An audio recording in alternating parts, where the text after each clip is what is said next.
Did I tell you the wealthy New Yorker and the bank joke?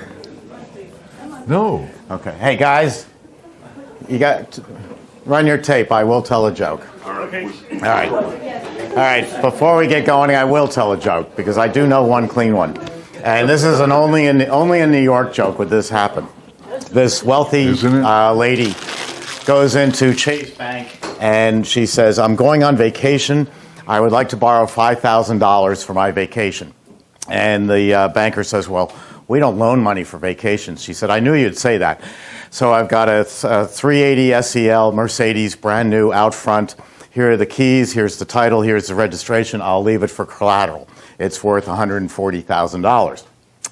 They get together. They say, okay, fine. We'll give you the $5,000. And they take the keys and the registration. And they send a young man out who works for the bank.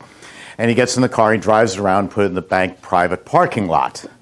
So the lady goes on vacation. She comes back 2 weeks later. And she says, okay, I'm ready to get my car back and pay off the bill. And they said, you owe, on the 2-week loan of $5,000, $15.83. She says, fine. She pays the $15.83. They hand her back the keys, the registration, the title. And they say, ma'am, you know, we're just a little curious. We did a little checking on you. You're worth millions of dollars. Why did you come here to Chase and to borrow $5,000 to go on vacation? She said, because where else in New York can I park my Mercedes for 2 weeks for $15.83 and know that it's still here when I get back? And I guarantee you, every New Yorker who hears that is going to go into their bank and try to do it. Because I'm ready to try. I was up there last weekend, and I am ready to give it a try. Before we get going, a couple of quick ground rules. I'm an ex-fireman. We have a fire door there. That's an exit out. It's open this way here, also out this way. So if Jeff burns down the place with one of his great concoctions, we have 3 exits out of here. You're welcome to get up as they're already bored. They're leaving now. You're welcome to leave if I'm that boring. And please, if you want to get up and get coffee, I won't be offended. Jeff will be, but he won't say much. What is this, pick on me day? No, okay, I won't pick on you. But you are welcome to walk around, go to the bathrooms over there. We do hope your cell phones are turned off because that gets annoying. But the main thing is, if you have any questions at all, rather than waiting until I stop talking, because you'll be here forever before that happens, raise your hand, and as soon as I can, or as soon as Jeff can, we'll get to your question. Just raise your hand, and then we'll point you out. We've got a microphone here now that's going to pick up the sound nicely of your question, and we'll answer it right then, because everybody else has the same question, and they want to know the answer if we can supply it. And if you wait 5 minutes, we're on to 3 different subjects, and it won't be quite as relevant. So please, raise your hand anytime you have a question, and we'll stop and do our best to answer it. The last thing, as you're roaming around, Samantha Jane Thompson over here, Sammy will follow you anywhere. So if you want to go outside to smoke or go out on the factory floor and look around, you're welcome to. Please just don't take Sammy with you, because Goldens will follow anybody anywhere. And with that said, I guess we're ready to start. And we're taping this. Jeff, this will be surpassing 370 YouTube videos. 370 YouTube videos today. I think we're at 367, Ken told me, and we'll go above that today. So welcome everybody who's watching this on YouTube. I'm Steve Thompson, president of Emery Thompson Machine. This is Jeff Markow, who owns Mystic Ice Cream in Fruitland Park. Yeah, I didn't call it Fruit Loops. Yeah, how come? Well, it's better than being from Blue Ball, Pennsylvania. So I give some credit to Fruitland. Jeff runs an extremely successful ice cream parlor. It's very unique, and if you're ever in the central West Florida area, you've got to come see it. He also runs fantastic classes that some of the people here today who are in the classroom have been to, and they absolutely love that. And we're going to try a lot of different things today. Jeff does tried and true recipes that are going to be fantastic, and I do the extreme and exotic, and sometimes they work and sometimes they're a bomb. But I'm hoping for some home runs today. So I'm going to start with a, let me pass this out. This is going to be an espresso coffee, ice cream to get you woken up, with fresh beignets that I personally baked the other night and then froze. Beignets, which are spelled beignet, are famous from one place. They're made everywhere, but they're famous from Café du Monde in New Orleans, and they are fantastic. They're kind of like a small donut that's been fried. They have a crispy outside, and they're absolutely delicious. You fry the batter, and then you put brown sugar over it. We're going to make them. We're going to grind them up and put them into the espresso coffee to see what kind of flavor we get. Last time I tried adding something doughy into an ice cream, it was absolutely fantastic. Everybody in the class loved it, and the next day you couldn't eat it because the dough had absorbed the moisture from the ice cream and it became really mushy, and it was absolutely horrible. That's what happened with Cinnamon Toast Crunch. The Cinnamon Toast Crunch, yeah. So I've learned from that from Jeff's instruction. Jeff's instruction was he was standing there like he is now going like that. But it was good at the time. It was good at the moment. I didn't know we were both going to be wearing the same color today. We don't have uniforms, but anyway. So we're going to grind up the beignets and put them in there. And I also put in a couple of squirts of Hershey's syrup. Gary's Ice Cream up in Chelmsford, Mass. taught me about that. Coffee can be a little bit bitter because we're using instant coffee, and it has bitterness to it. So if you put a couple of squirts of Hershey syrup in, you'll never taste the chocolate, but it takes away the bitterness to it. So just a little trick. So let me sanitize the machine first to get going. We want to kill off any bacteria that was in there from the night before or the last time we ran. And you do it with a chlorine-based sanitizer. If you were in a foreign country and could not get a commercial sanitizer, you could use a cap. There we go. A cap of Clorox bleach. Not a cup, but a cap to a gallon of water. The only problem is health departments often just, you tell them that you're using Clorox bleach, and they go, oh, you're putting that in your ice cream? No, I'm sanitizing my machine with it. So it's a lot easier to buy a commercial sanitizer. One of the big ones is Sterasheen, and you can find this all over the internet, Sterashen. Health departments see this, and they know what you're doing. They know that you know what you're doing, and so everything goes smoothly. That's a lot of water, but I'll take that. So we put the sanitizer in here. I'm going to make sure the gate is closed on the Emery Thompson from the last time I made ice cream. One of these days you'll leave the gate open, and the water's going to come pouring everywhere, and you're going to curse me for making a leaky machine, and it's going to be because the gate's open.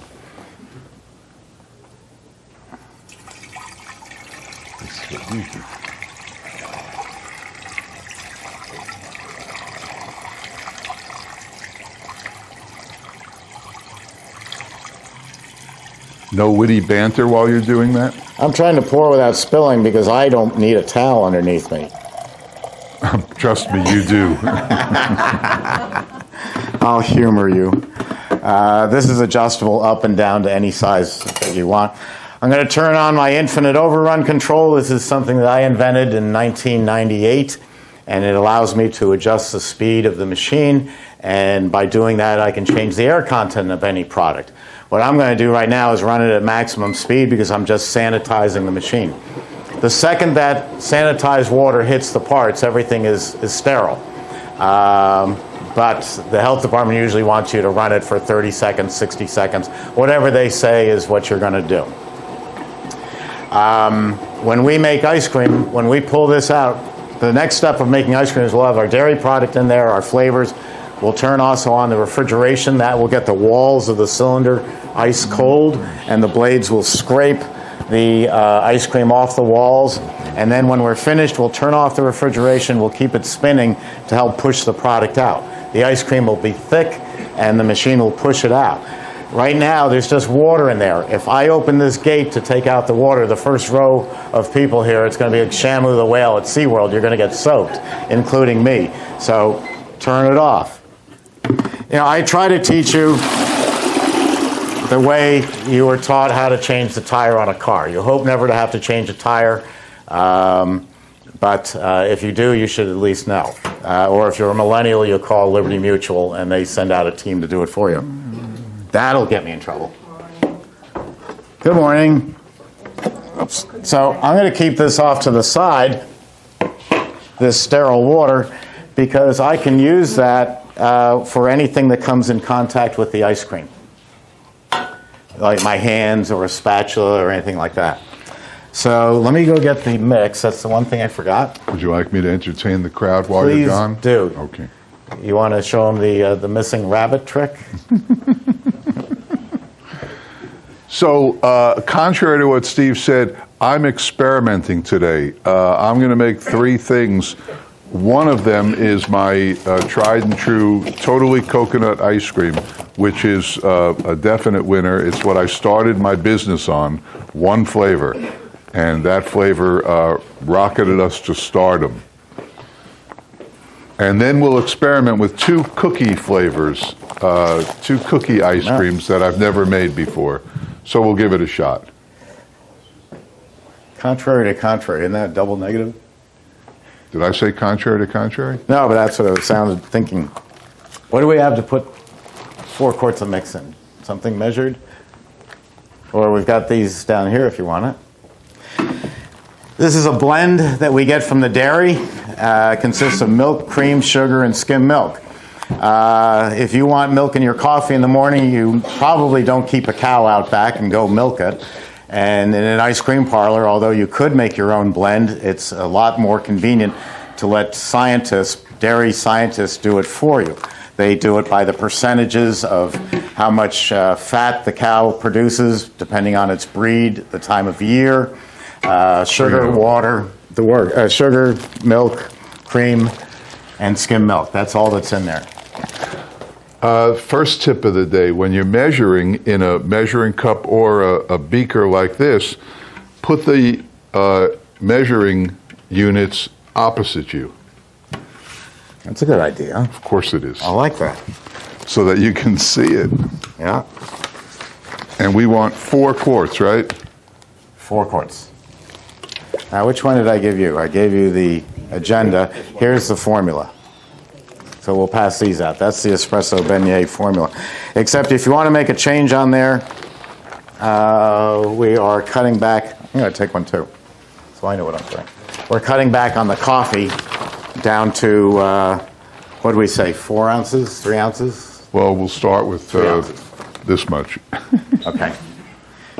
While you're watching these videos, or if you're live here, take notes, because we make changes on the fly, mainly because we're experimenting. That's the fun of making ice cream. And we make sure the gate's closed. And let me find the Hershey's. Oh, we got to grind up the beignets. Let me get them.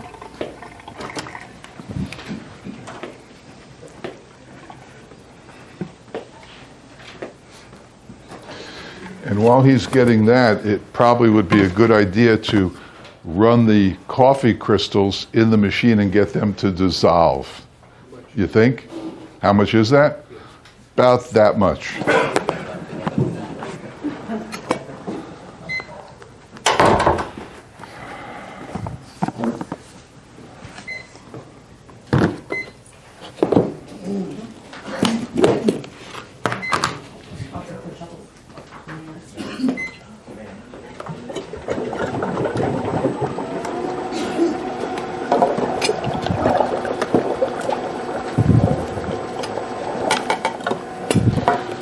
No sugar, huh? We're going to get it from here. Okay. No, just the dairy. Okay. There's a lot of sugar in these. Okay. Let's start with that and see how we do. All right.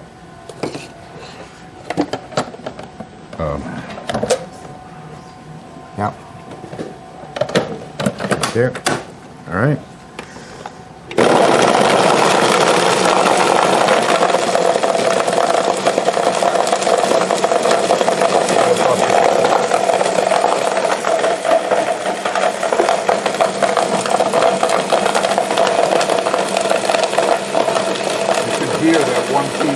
Yeah. There.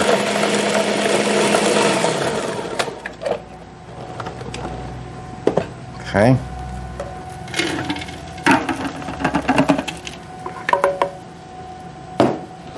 Want a A spatula? knife. Just a knife. Knife. Yeah, got a knife? Yeah, the white handle, is that a knife? That's good.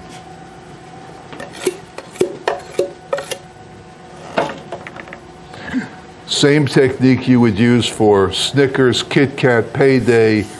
What? Yes. What percent fat are you using in the mix? It's 10%. Now, while just grinding those up, the 10% is unique, I think, to Florida because that's what I chose to do, and Jeff also does it. If we were up in New York, it would be 14 or 16% fat. That's what's normal, that's what sells. Upper Midwest, same thing. California, same thing. Here in Florida, it is so hot, but also, unlike Texas, it's so humid that if you eat a high-fat ice cream, it makes you sweat and makes you feel uncomfortable, and that's not good. We want people to feel refreshed. So 10% is the federal minimum to still call it ice cream. So I'm not advocating 10% for the whole country. I'm just saying 10% works down here in a humid climate. On average, ice cream is 12, 14. Haagen-Dazs and Ben & Jerry, two people we put in the business, are 16%. No? Too many? I can't believe we jammed this little machine. This thing is indestructible.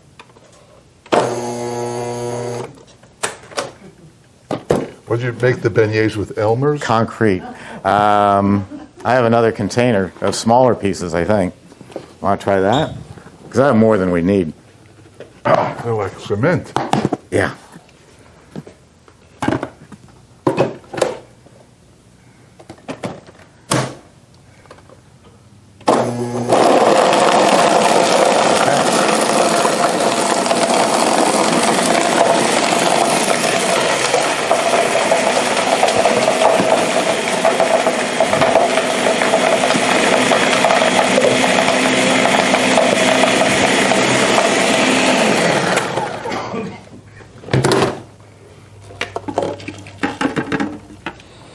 These are like glue.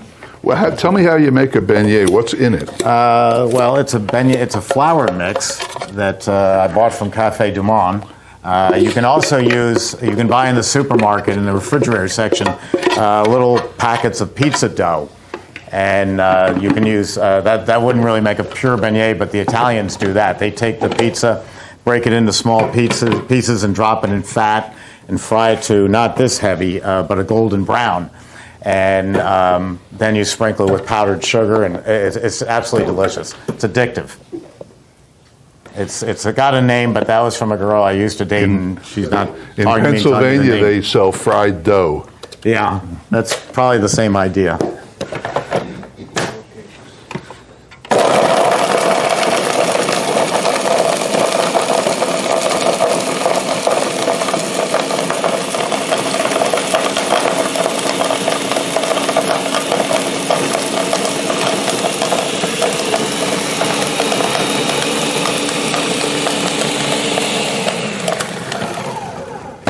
Pretty exciting. These people came all Very this way to watch us play with a blender.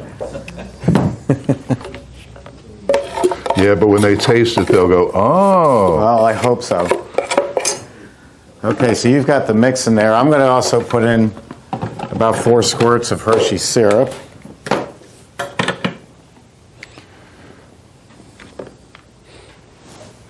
I'll do that. And since we're so close, I'm going to start the freezing process. I'm going to turn on the infinite overrun. I'm going to pick super premium and start, and that's going to take it to the speed I want for a super premium ice cream. Turn on the refrigeration. Check.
I think that's all we can get in there.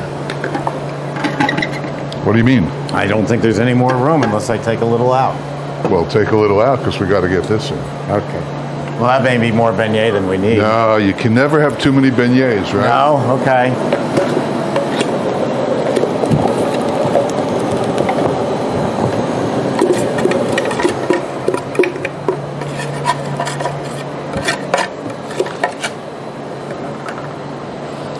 Let's see. Put them all in.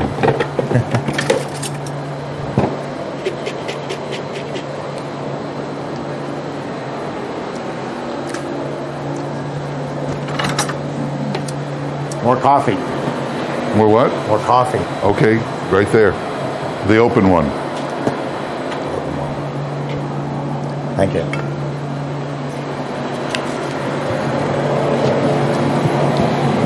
Maybe we shouldn't have started the freeze yet. No, it'll all work. Nothing happens in freezing. Don't put it in. Nothing happens in freezing until for the first 4 minutes. Okay, so if you want to adjust your recipe, that was 3.5 ounces of the Cafe Bustelo, B-U-S-T yellow espresso instant. I'll pass this around so you can see it.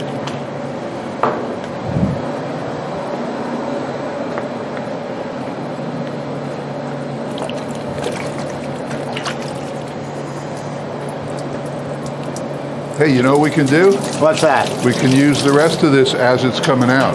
You don't think it'll get mushy? Well, we're going to eat it right away. Okay, that's fine.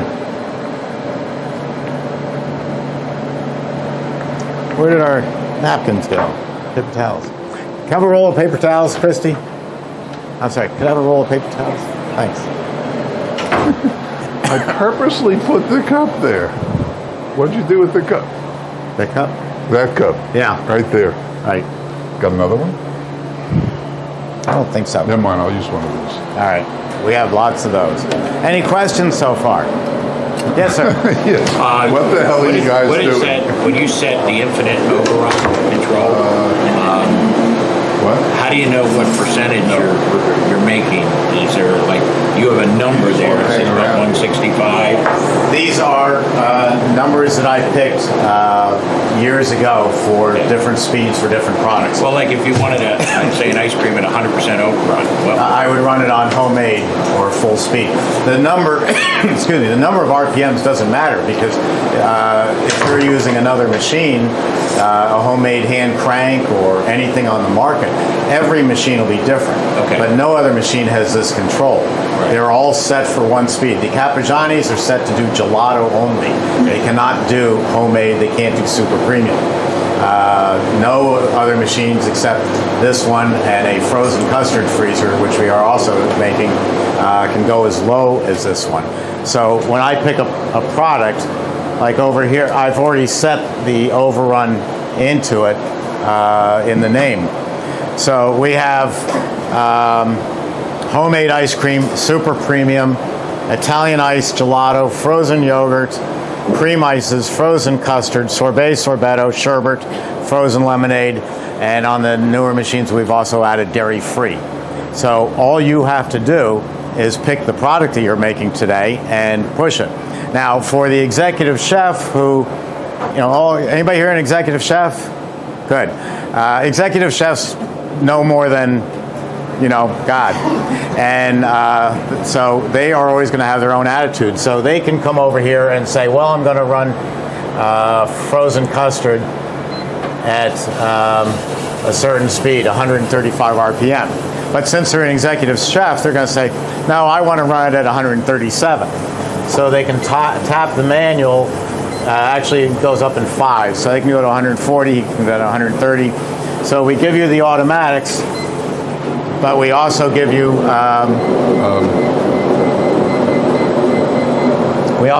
the ability to adjust it manually. My opinion on that is we need sugar. My opinion is we need sugar. It's not sweet enough? Correct. Let's throw some in. How about some good organic? What? You got it there? Organic. All right, Jeff wants to sweeten the product up. He has an incredible sweet tooth, so we're going to add a little sugar to it.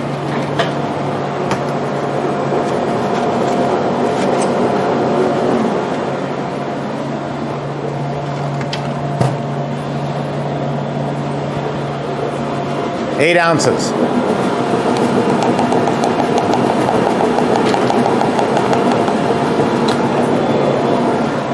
Need a spatula. No, I need a spatula. No, it's in the machine itself.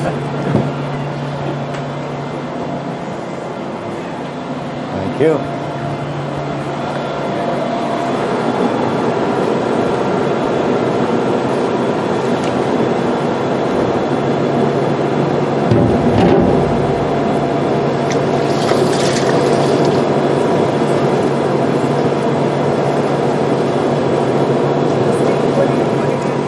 Just a little sugar to Jeff's request.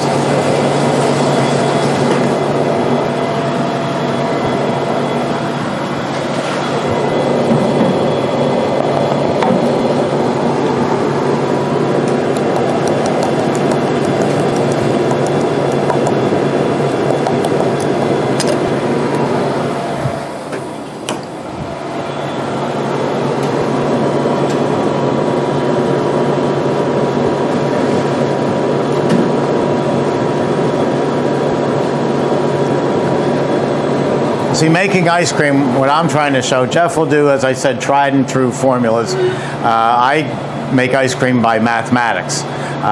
If I'm doing an Italian ice, in order for it to be Italian ice, it has to have a certain amount of sugar, water, and flavor. No secret there. So if you up the water dramatically, it's not going to be Italian ice. Just like baking a cake. If you bake a cake and you say, well, I like flour, so I'm going to double the amount of flour, that won't make it a birthday cake anymore. So mathematically, all ice creams, all sorbets, all dairy-frees will be in a certain range, and then you can play with the taste to your personal preference. Yes, sir. We have a question for the growth rate.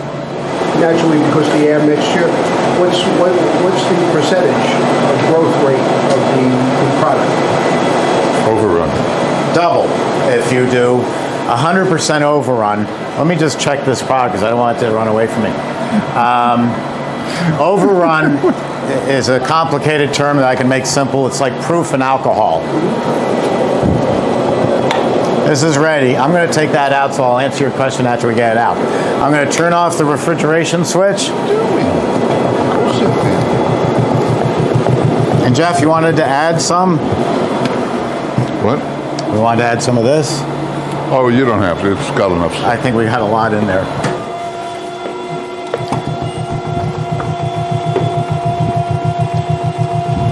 See how fast that comes out?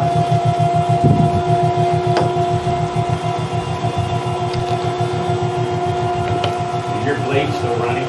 Just bringing it out? Absolutely. Okay. Yeah. But the refrigeration is now off. See that? And that look nice?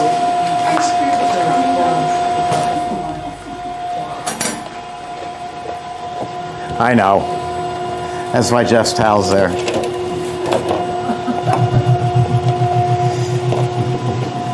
I only get nervous when people point because something's on fire or flooding. Okay, if you want some, come on up. If you don't, come on up anyway. Make it look good.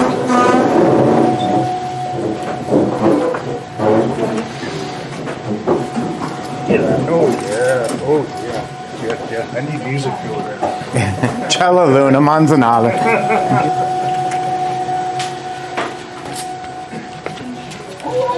Hey, that's good. It's got a nice coffee. Sammy, come back here. Sorry. All right, she's all yours. I'd see them on the radio. She heard the machine stop, didn't she? She knows. Yeah. Oh yeah, she knows. She'll come running.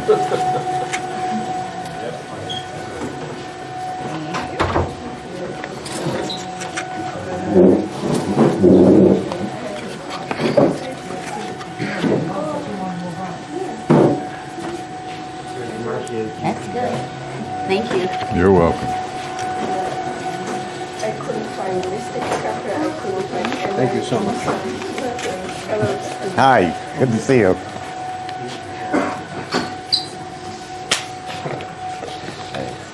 I love coffee ice cream. Well, I think you'll like this. But you know, Yeah, why were you late? I didn't have breakfast, so I want only a little bit. Okay, why were you late? Because my landlady started talking to me in the morning. But you have an obligation. What do you think? You knew Did to you be try it? here. No, yeah. So she was wasting my time and I couldn't say goodbye. Sure you can. I gotta go. Want me to, you getting tired? What? You getting tired? You want me to take over? Oh, come on! I'm a professional scooper. Yeah. Well, unbeknownst to you, down over here, I'm collecting $5 each.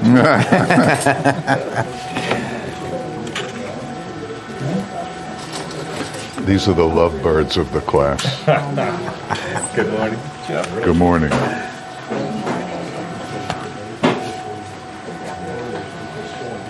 You know, you can always pave potholes with this when you're done. Yeah. Look how thick they. Look at that. Yeah, it's thick. It's sticky. It's the dough.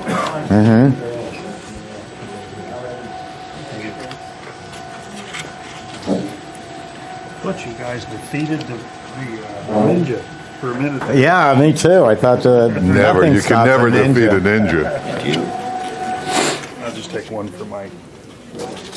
Now, the last thing I did was pull the ice cream out of here, so the gate's still open. make anything with That means when I come back to make another what? batch, it's going all over the floor. So Well, close the gate. tiramisu. Right there. Well, what do we think? Plus, minus, yay? Very good. Good first choice. It's a little sticky with the baguettes in it, the beignets. That's me. Christy, would you like to eat all this? Sure. Okay. Well, I thought Sammy was coming back in. I'll need my, yes, ma'am. I'll need my spoon back. Okay, I'll bring it back. Thank you very much. Okay. Okay, so ready for me to make something good? Yes, I am. It doesn't stop. Now, What do you think? It would stop because we're here? just watch. Every time I leave the room, he'll start saying, well, contrary to what Steve said, you know, I can hear it walking heard down that the hall. last time? I heard it. I walked Eek. down the hall. I've got sonic hearing. Spanish hearing? Where's And I have a photogenic mind. okay, so here's what we'll make now. I have 3 to make today.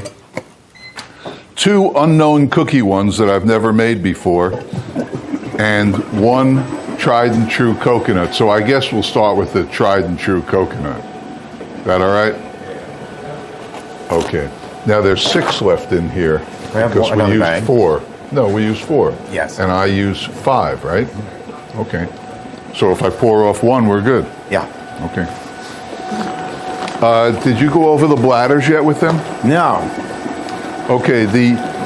Whenever you get this stuff, it's called ice cream mix, but as Steve pointed out, it's really a blend. It's a blend of milk, cream, skim milk, and skim milk solids. Little sugar, little vanilla, and it has a refrigeration life of about almost a month. We discovered, right? So almost a month. If it's frozen, your grandchildren will be able to use it. It's frozen like a rock. And if you're going to freeze it, know that it won't thaw out overnight to be workable the next day. It'll take longer, even in a tub of water. So it comes in these bladders, and there are 10 quarts in a bladder, and 2 bladders to a box. So whenever you get it delivered, it's pretty universal, right? It's pretty universal. Yep. So you'll get, how many gallons? Let's see how sharp they are. How many? 5. Good man. Good man, Jim. 5 gallons, and each one will contain 2.5 gallons. I need, in this machine, I need 5 quarts, because in our machine it was 10 quarts, and this is a 12-quart machine, so half of that. So the coconut recipe is, sugar. We're going to use 5 quarts of mix, 28 ounces of sugar, which is a little less than 2 pounds. What are you writing down? Huh? Just right now. Oh, okay. And then we'll use, that's all right, you don't care anyway. All right. So as we said, if we pour off 1 quart, that'll give us the 5 that we need, right? Right, Jim? Okay.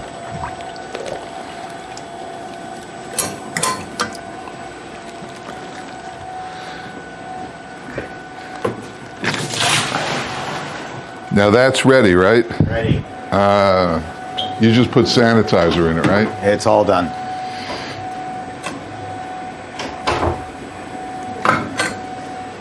Thank you. All right.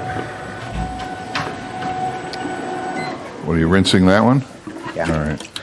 Okay, so we'll start with the mix. You always start with the mix.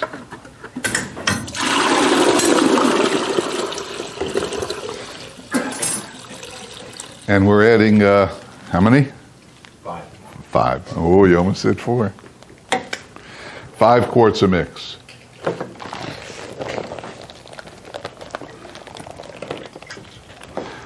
You know, I try not to walk in front of you when you're working. Well, if I walked behind you, I would have had to knock you over.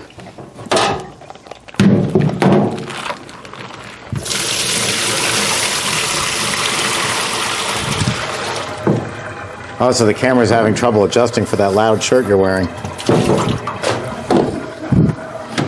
All right, now what do we need? Sugar. Sugar. Oh, you gonna do this for me? What's that? No, you're not.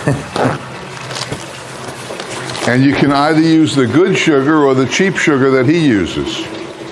Your choice.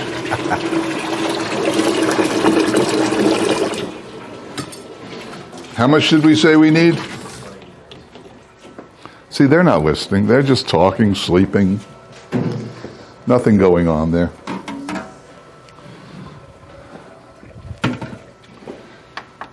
Hey, Ken? 28 ounces, right? Make a note, 1910 Fruit Gum Company, the song Sugar, Sugar, You Are My Candy Girl. Every time he mentions sugar, we'll put that over the broadcast.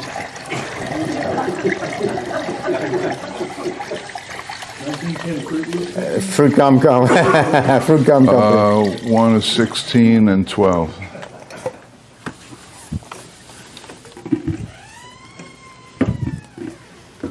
Maybe we'll cue up Baby Shark, too.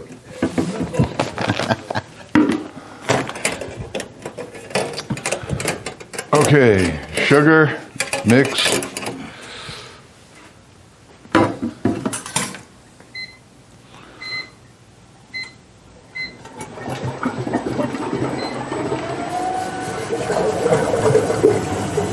Pay attention over there. I am paying attention. You're getting pretty good with that infinite overrun control. Yeah, Pretty slick. pretty slick. Someday I'll have one. Yes. When you grow up. All right. I know, Yeah. I know. Go ahead, tell them. Well, Steve doesn't approve of putting the sugar in here, but I realized a long time ago this is the greatest mix master I've ever had. And it mixes so quick and so fast, 234 revolutions a minute. So I use it to mix my dry ingredients with the cream. Steve would prefer to do this externally in a pitcher, but there's really no need for it. But Steve doesn't get a say because Jeff's bigger than me and highly opinionated.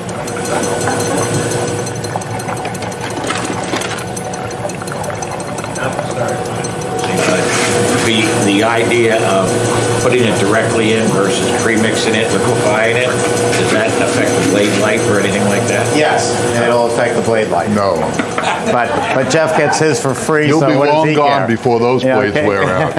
Yeah, they go about 6 years. Even if you abuse the machine like Jeff.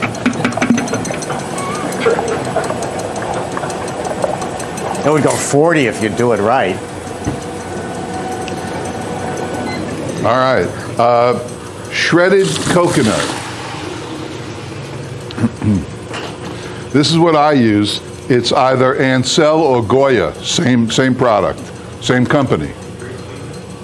What? Sweet coconut. Well, I can't really tell you. It's that big a secret? It's a big secret. It is grated coconut in heavy syrup. And we're going to use, how many ounces? 64, 32, 2 is 16, 32. We'll use 2 cans. I don't have time for this. Oh, stop. It's 2 cans. It's in your book. You don't have to write this down. It's in your book. You have the book, right? It's in the book.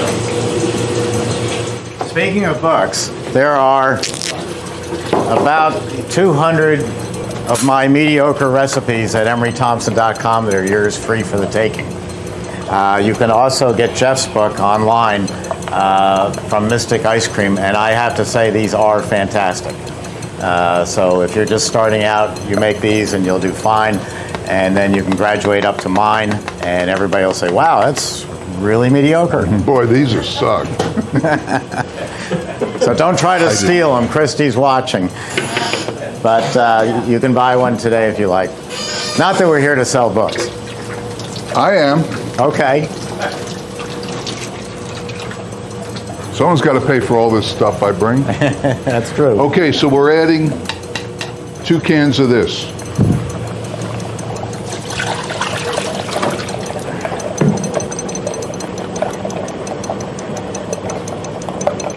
And this was all born out of the fact that I didn't know any better when I started this whole business, so I used to go to the supermarket and buy my ingredients. I still do. And I find that it works best. Contrary to all Steve's payola friends who give him all this stuff here for free, I go to the supermarket, the Restaurant Depot, Walmart, Sam's Club, Costco, and I buy stuff that I think will make good ice cream, stuff that we remember as a kid. Oreos, coconut M&Ms, stuff that looks good. And then you figure out how to make ice cream out of it. He walks in with a Publix bag and puts stuff in it, puts his hat down and tries to sneak out. And then they call me because I had to bail him out again. Oh, you know that's not true.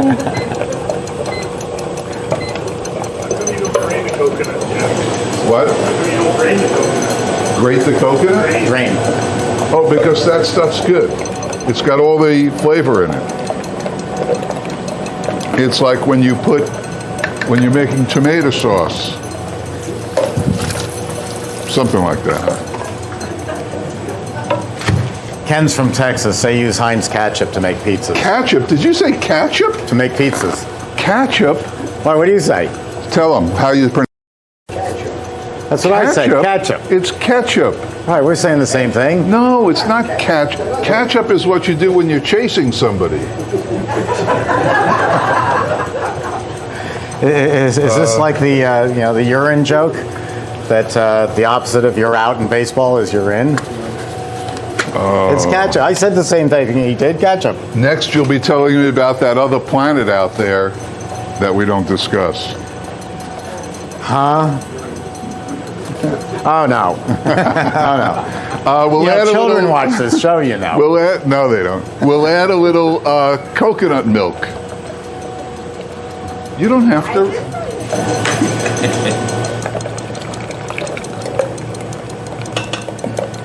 And that's about it. Is that it? Where's your book? In the car. Mix sugar, shredded coconut, and coconut milk. And that's it. And now we'll turn on the refrigerant. All right. And as you know, I like to set a timer, not to time the batch, but to alert me to the fact that Okay, Mickey's hand is on the big hand is on the 9, and the little hand's on the 10. Boy, you really got up early today, didn't you? Well, I'm wearing my Mickey Mouse watch. The reason I have a timer on my machine, a store-bought timer, is, and it counts up. I don't set it for 10 minutes, 11 minutes. I set it starting at 0. And the only thing that I use that for is, well, 2 things. One, a rough idea how long it's taking. So that after 10 years, not really, after a few batches, you'll know how long this ice cream takes, how long these ices take, just in general. And you can read or listen to music or do whatever you want in that room. But the real reason I do it is if I'm sitting over here, I want to be able to look over and make sure that the refrigeration and the motor are on. And the motor always goes on first, and then when I put the refrigeration on, I hit the timer, just to alert me to the fact that everything's working, and I'm good. Okay, Zach? Yes, Jim? Prior to turning your refrigeration on, is there a time you let it mix for, or you just throw it in? No. Think about this, 234 a minute. That's pretty fast. Okay. So if you were using a KitchenAid, it doesn't come close to that. So it mixes pretty quick? Pretty quickly. Any other questions? I just want to show you all something. The CB-350 we rate at 6 quarts finished capacity. I know it makes more than that. We actually pulled out 7.5 quarts.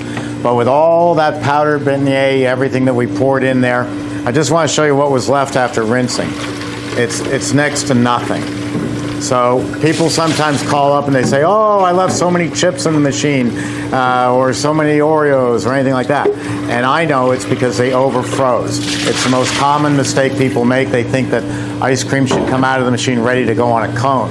That's a soft serve machine. They work a very small barrel, only that big in diameter, and there's an auger in there, and so it's pushing out 1 cone at a time, so they pull out a thicker product.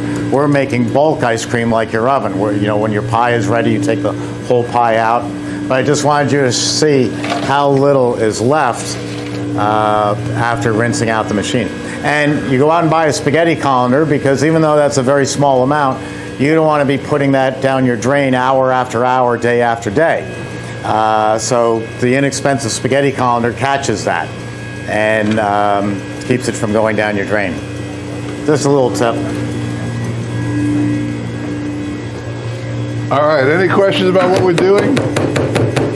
Yes, dear. So the ice cream you made was not as thick as what's made. Does it matter if it's a little thicker or Matter to what? the taste or flavor or how, well, not the flavor, but how it freezes or? No. Is that a no? Well, I don't know if I understand it correctly. Does it matter? You want me to take over? I understand it. Okay. The answer is no. Okay, yes. No, it doesn't matter whether you pull it Jeff's method or my method. It's the same ice cream, which will be finished off in your freezer. Jeff's way is perfectly fine. In fact, it was great for its purpose. He's not making normally 1 batch today and then he goes and sits down till tomorrow.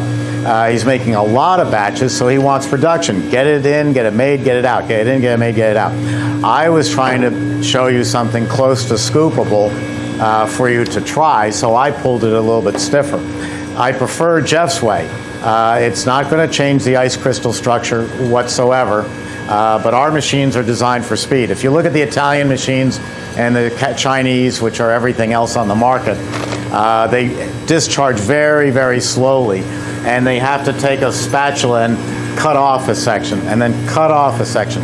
While you're taking all that time cutting off little sections of ice cream, making it look nice and pretty in your pan, your first ice cream comes out weighing one amount, and your last ice cream weighs lighter because you left it in there for so long. Imagine you're broiling a steak and you start taking it out, it's medium rare, but it takes you 5 minutes to get the steak out of the oven. The last part of that steak is going to go from medium rare to medium to well done to burning down the house. And we build these machines for production. We're production people. We want that out We want you to make 2 or 3 hours of ice cream and then go be able to relax. So it's a whole different policy. But the design of our dashers is such that they make the smoothest ice cream in the world. That's the little one that's in here. That's not the one that dropped on my toe. No, we dropped the big one on your big toe. one. We wanted to do a professional job. I've got a little guard on here, but this is spring loaded, and as the blades wear, that's why they go 5 years, 6 years. As the blades wear, the springs still push them out against the walls. So at 4 years and 11 months, the blades are working just as efficiently as they did when they were brand new. The old Taylors, customer was just telling me he had to change them every 4 months. I think the Cappigianis may go 6 months, but Emery Thompson, 5 to 6 years. That's why we kept our New York phone number. We were afraid people would forget that we moved 14 years ago. In fact, a guy called yesterday, wanted to know what subway stop we were on the number 4 mugger mover. And I said, we're not there anymore, I'm sorry. Well, that's running. If I can just, you would think that since we're doing a show, maybe Steve got this one letter and he saved it up for 2 months to read to you. But these come in all day, all night. I work from 5:30 in the morning till 10 at night. This one is addressed Wednesday, April 3rd. That's today. 8:37 a.m. That's while you were all just filing in. So this, just came in. This is just out of the blue. Dear sir, I have an Emery Thompson machine that has been in our ice cream factory in Lebanon, Beirut, for 30 years. I have a problem with the blades. I can't find a supplier in this area. Can you help me find and order them? Thank you in advance. And I can't pronounce his name. Well, I wrote him back and I said, we have machine parts. I remember selling this machine 30 years ago. I sold it through a distributor called King's Son, which stood for King's Son. And he was one of the Saudi kings. So I remember it 30 years ago. But he's still running it 30 years later, and all he needs is a set of blades. And Christy will call him this afternoon, tell him the price of the blades. We'll take a credit card. They'll be out the door this afternoon on their way to Lebanon. So we build a unique machine. Who else? Yes? So if you're making gelato, when it comes out of the machine, if you're coming out at the thickness, you know how it mounts up so pretty in the pan? Yeah. So you bring it out at that thickness? There's only one problem with that concept. Besides uneven ice cream, if you're making it slow, this half the tub is going to weigh heavier than this half because it's got all that extra room in there and you're taking so slow. But you spend all that time decorating it. And then you come in and buy this flavor. What does this tub look like now? It's got 4 scoops out of it. It's no longer pretty. So I'm sorry, but I forego pretty for function because pretty is only going to stay that way for the first 4 scoops. And then the prettiness is gone. And it's and how about after the 20-year-old employees get to it who work for you? Yeah. Then it looks like hell. Yeah. And, it's bringing up a different point, but that's why I prefer cabinets where you can't see the ice cream. The Baskin-Robbins method of the visual display, it works for the gelaterias if you want to spend $30,000 on a $1,000 cabinet. It looks pretty when everything's bright and new and fresh when you first open the doors, but after 15 minutes, it all looks like scooped ice cream. I'd rather have real nice signs that say what flavors I have today, and let the person come up and say, I want to try your crazy mint chip. What a unique and then idea. Then I'll give them mint chip ice cream. And I can also change out the flavors of the board whenever I want, as opposed to saying, no, I'm sorry, we ran out of tiramisu. So the American way of doing things is geared towards us Americans. The prettiness is nice, but it doesn't last more than 4 scoops. How's it coming, Jeff? It's coming. Okay. Get your hands off that. I'm just looking. Who else? Yes, sir. Do you have many customers that use your machine strictly for custard or partially for custard? If you're going to do frozen custard like they do in the Midwest, it really comes down to definition. You get over to the Jersey Shore, and by the way, there is no such state as New Jersey. It's Jersey. We call it Jersey, not New Jersey. New Jersey, there is no New Jersey, it's Jersey. If you go to Jersey, everything Course. that's soft ice cream is custard. That's just what we call it. Now, if you get out into Wisconsin, if you get out to Culver's custard country, and we put him in business with our machines, they use a specific custard machine. High volume, 25, 30 gallons an hour, completely different process. He doesn't use batch.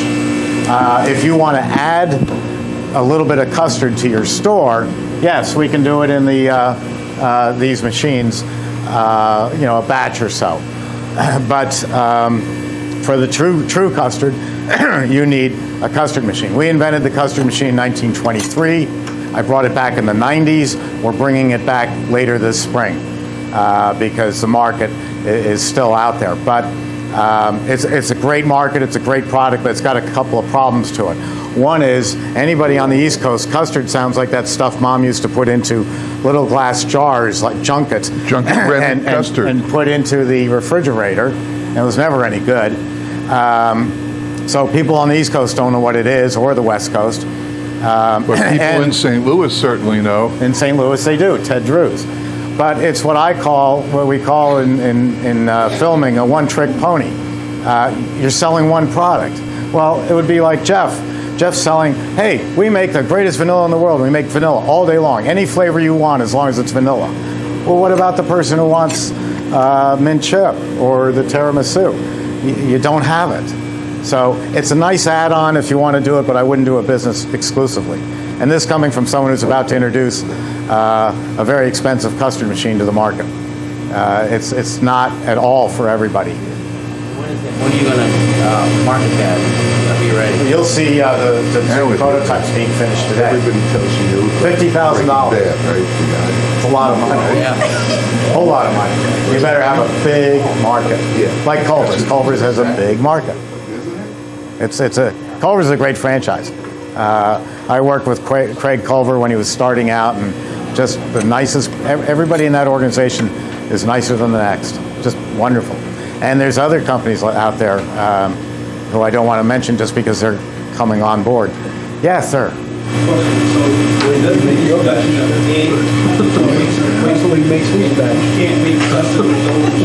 You can make custard with these machines.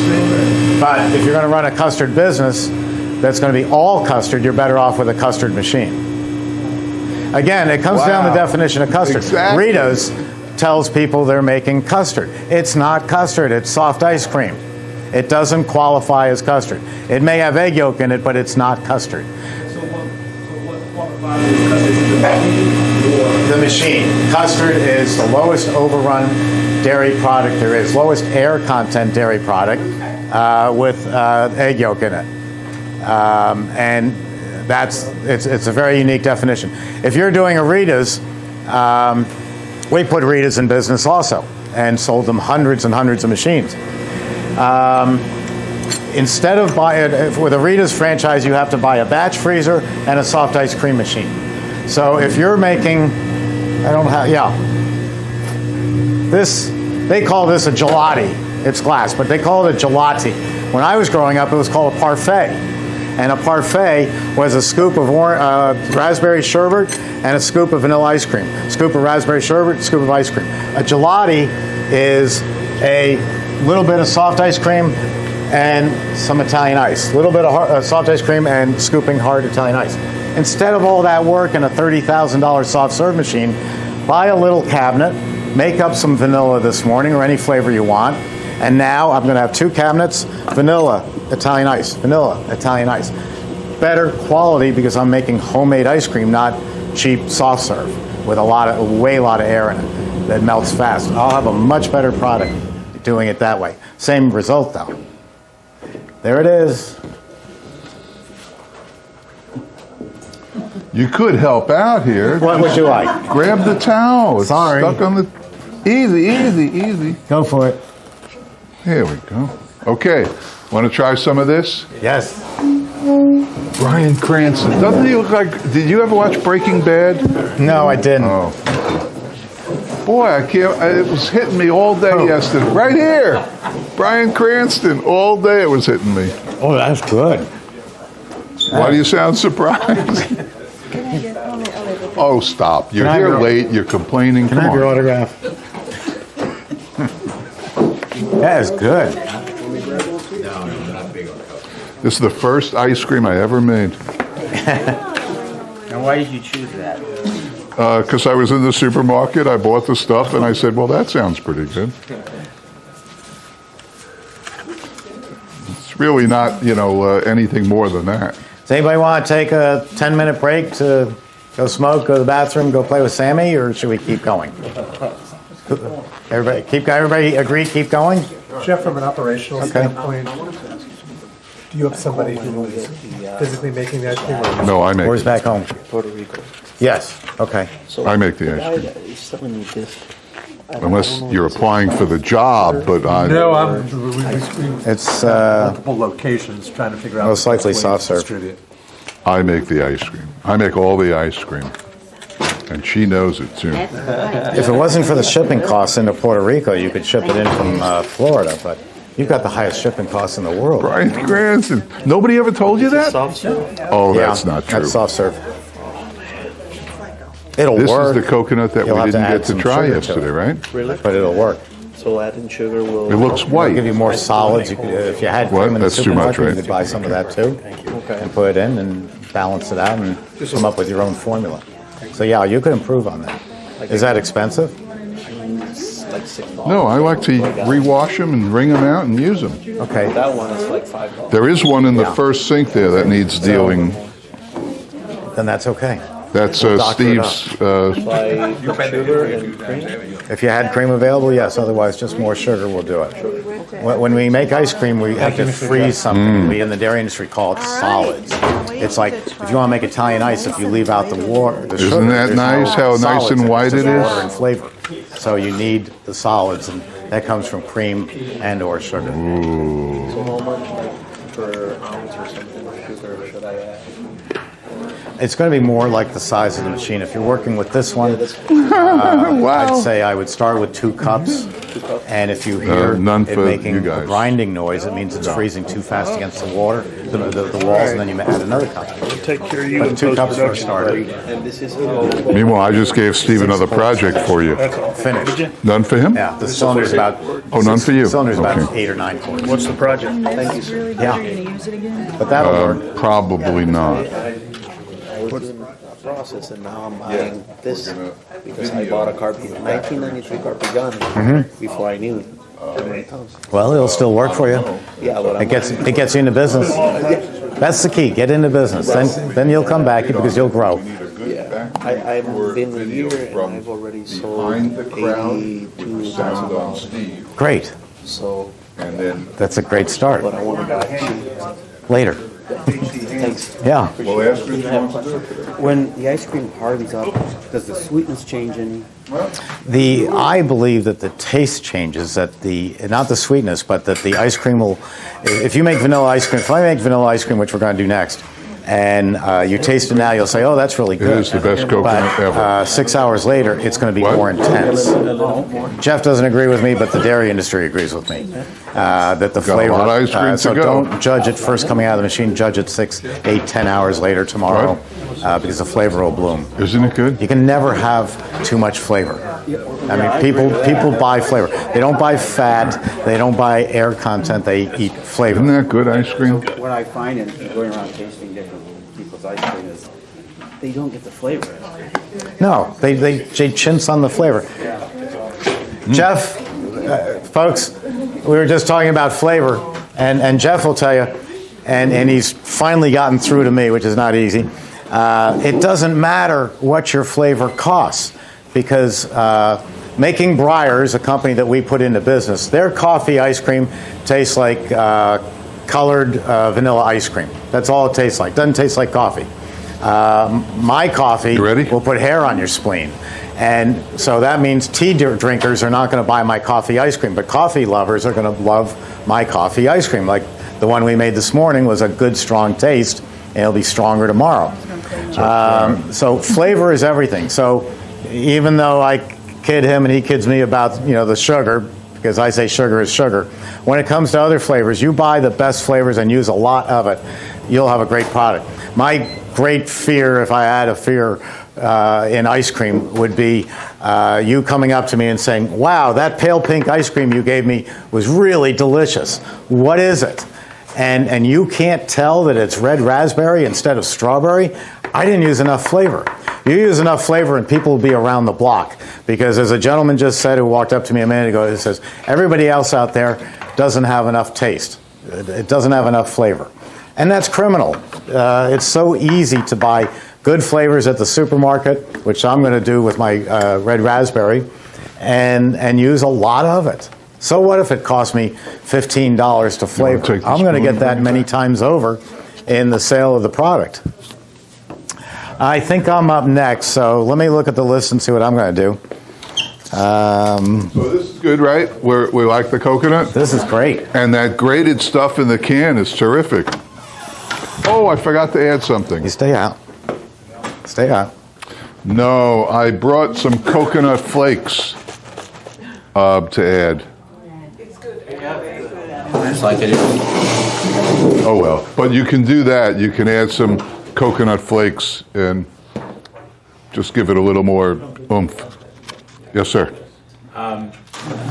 Is there anything that you shouldn't put in the machine as far as ingredients? Probably rocks. Really? No. But Anything short of that, no. Anything really, this machine will mix it. You're not going to Anything. scar the sides of the This cylinder. is a tank. It's a tank. It's a tank. Everything is made, and I don't, it's his company, not mine. Right. Everything is cast steel. You see this door? One piece of steel, one block of steel with, I think it's called a CNC machine, and it carves it out. These knobs here, one block of steel. The cylinder, one sheet of thick steel. They're indestructible. And I've been using them now for 10 years, and I haven't found anything I can't put in them. Oh, no, I was thrilled when I saw you put the sugar directly in, because coming down here mentally, I'm thinking you got to liquefy the sugar, and that's going to be a hassle. No, you don't So have to do that. I was thrilled. That was great. That was great. Most of the recipes we did over the 2 days, pour everything in, turn it on, and wait till it's done. There are other things, you can make a variegate, those stripes in the stuff. You can combine two. I make creamsicle. I make vanilla ice cream and orange sherbet, and you combine that. But for the most part, get your ingredients lined up, and we teach a method. So after you pour the bladder in, on the rolling cart that we use, before you put any ingredients in, you put all your ingredients on the cart. That way you know that you've got them all, because you've got your recipe card here with the ingredients, the cart with the stuff on it. It's better than pouring the bladder in and going over here and saying, okay, now what else do we need? Right.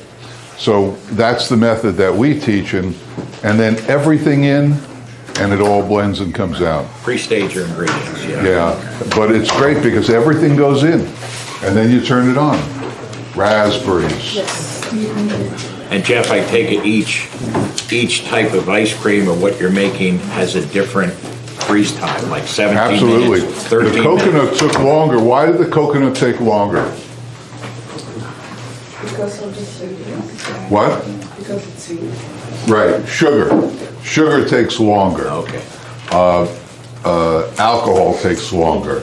Honey takes longer. Anything like that will take longer in the machine.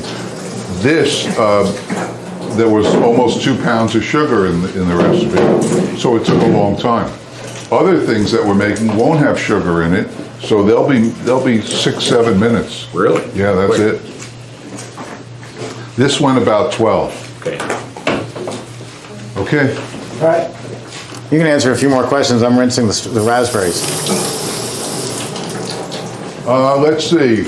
Way in the back there, in the balcony, first row. Yes, ma'am. So I think I heard Steve say to someone else that it changes after it freezes for 6 or 8 The flavor hours. gets stronger. He doesn't Go ahead, agree. use that word bloom again, All right? right. It blooms. It doesn't there, bloom. See, I said it. Bet. Let me say this. Okay, what does he mean? I mean, He I can means speak that for when you myself. put it in the freezer, the next day it'll taste better Okay. or fuller. Stronger. whatever. Like the flavors will be more. But that's wrong. They'll be But enhanced. that's wrong. It's not wrong. Okay, but it's The ice cream will never, ever taste as good as when you first open the gate from your finished product. No, I disagree. Think about this, okay? And I'll just nip this in the bud.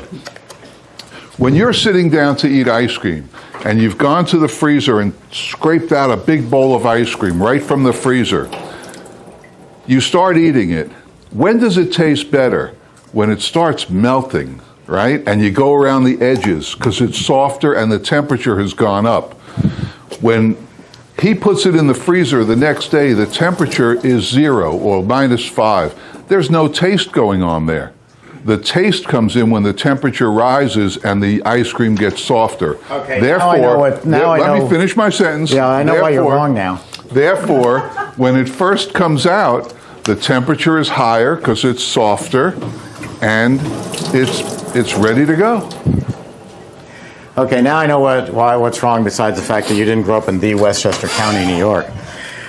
He is mixing up taste with texture.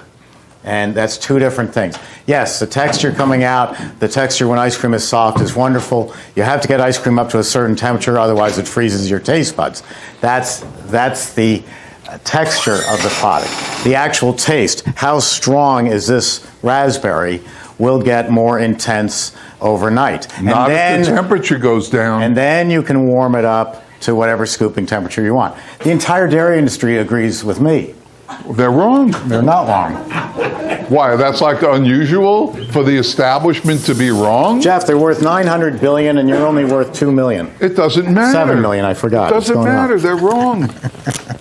They're not.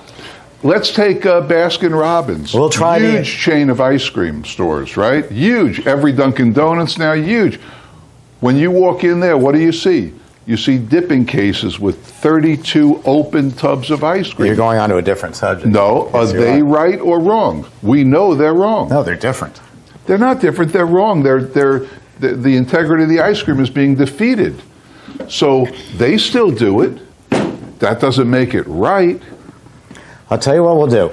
At 1 o'clock this afternoon, we'll take out the ice cream you just made and have everybody taste it and see if the flavor is enhanced. It won't be. It'll be too cold.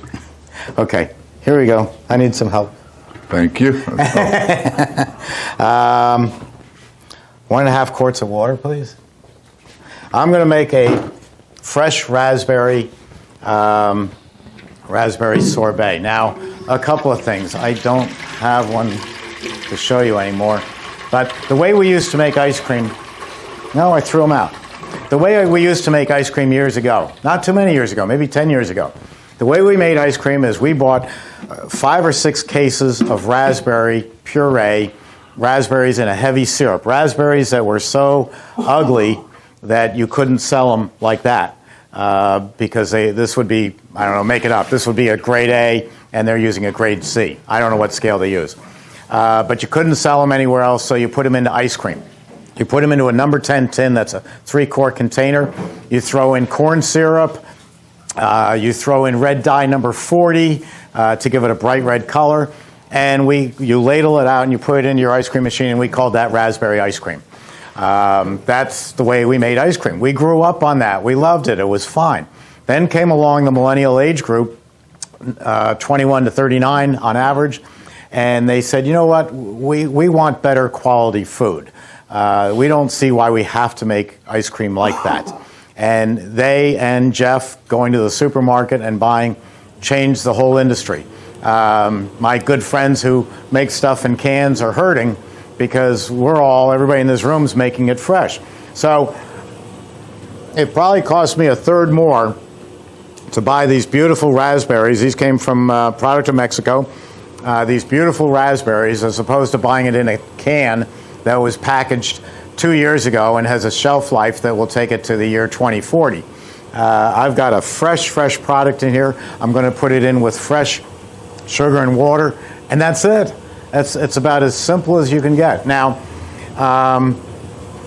if I was a real fancy business, I would serve it in a glass like this in a restaurant for about $7 and call it a raspberry sorbet. If I'm selling it out of my push cart and working in a park or a fair, I'd sell it for $2 or $2.50 in a squeeze cup and call it Italian ice. That is the only difference between sorbet and Italian ice, is the serving and the price.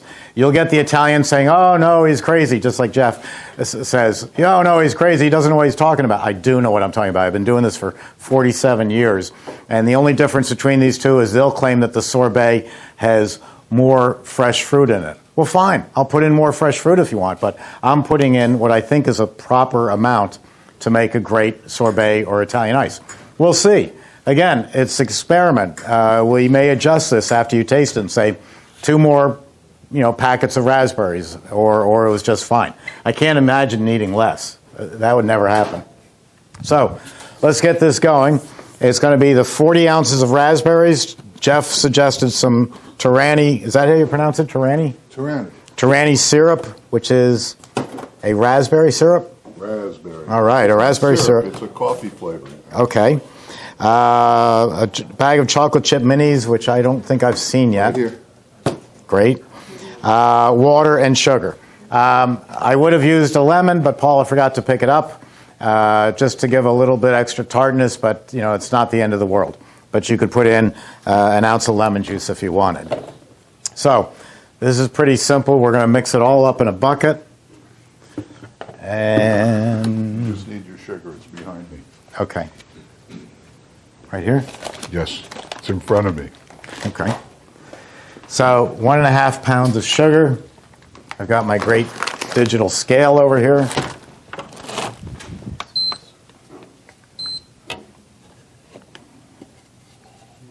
Zero this out so we get just the sugar.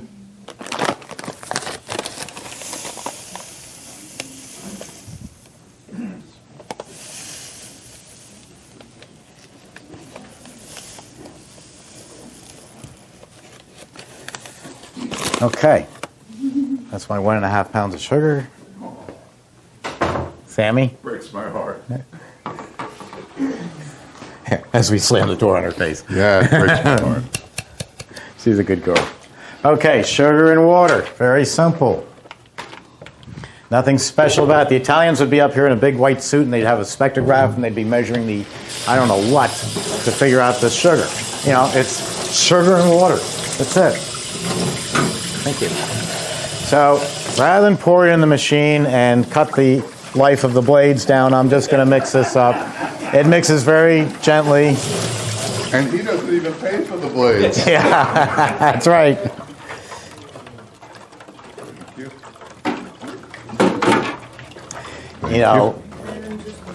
Jeff said children weren't watching, but one of my favorite things I ever heard was because I raised 4 kids on Sesame Street. We'd plunk them down in front of the TV and they'd watch Sesame Street all day long. Well, this father had babysitting duty on a Saturday and Sesame Street wasn't available, so he put them in front of the TV, turned on the Emery Thompson videos, and they just watched my videos, and that kept them entertained, which I thought was pretty cool.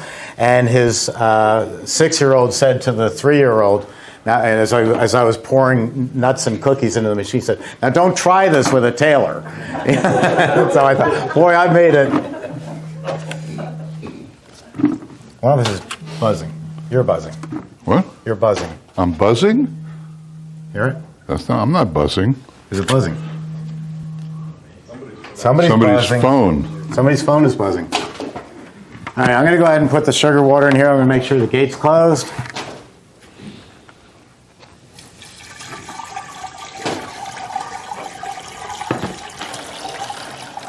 Whoops. And there's a little tiny stream of sugar left, but in the scope of things, all that sugar that I put in, that's not going to make any difference at all. Well, I would drain some, swirl it, and pour it back in. It's like building the Verrazano Bridge. You know that a certain number of people are going to fall into the concrete while you're making it, and you adjust the formula to it. Okay? It's easy. Got it? I would see. What I would do. Don't go across the VZ bridge. What I would do is I would release a little. I didn't mix it. And swirl it. Yeah. and pour it back in, so I get the true amount of sugar that I had intended. And you thought this was going to be a half-day class. And we'll be here till next Tuesday. Okay, so I'm trying going to teach you how to do it right. I'm going to start this up. Whoops, I'm going to hit Italian ice and start. And I'm going to turn on the refrigeration. Now we're freezing. Now I'm going to put these in, all those raspberries. Don't try this with a Cappuccini. You can't do it. Or an electro-freeze. Get that dig in.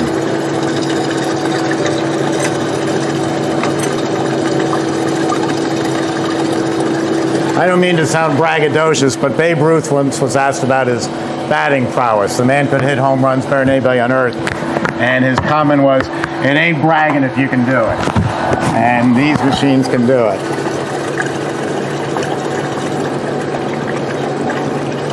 Oh, there went one. It's going to ruin the whole formula.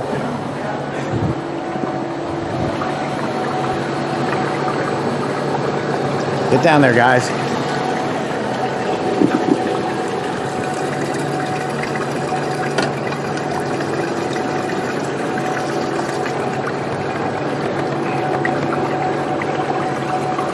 Wow.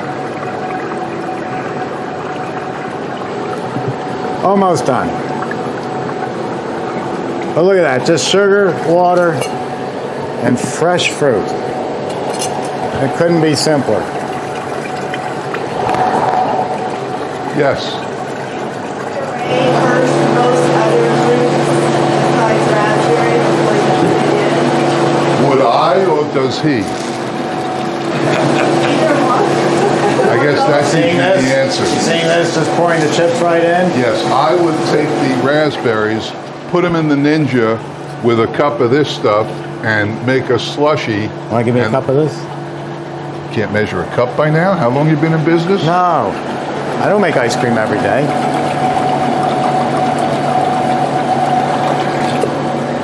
And we'll taste it. That's all? Well, we'll see what happens. You don't want to over raspberry it. Oh. You got those fresh ones in there. Okay. Where did my squeeze cup go?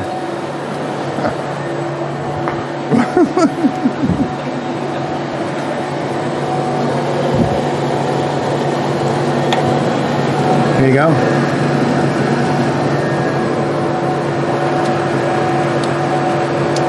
Fantastic. That's it? Done. You lying to me? Done. You complimented me? I have never lied to you. You complimented me. It's fantastic. I'm not sure I can and take it's this. done. Okay. So write that down, a cup of Torani. That is extraordinary. Just tell people you use tarantula sauce.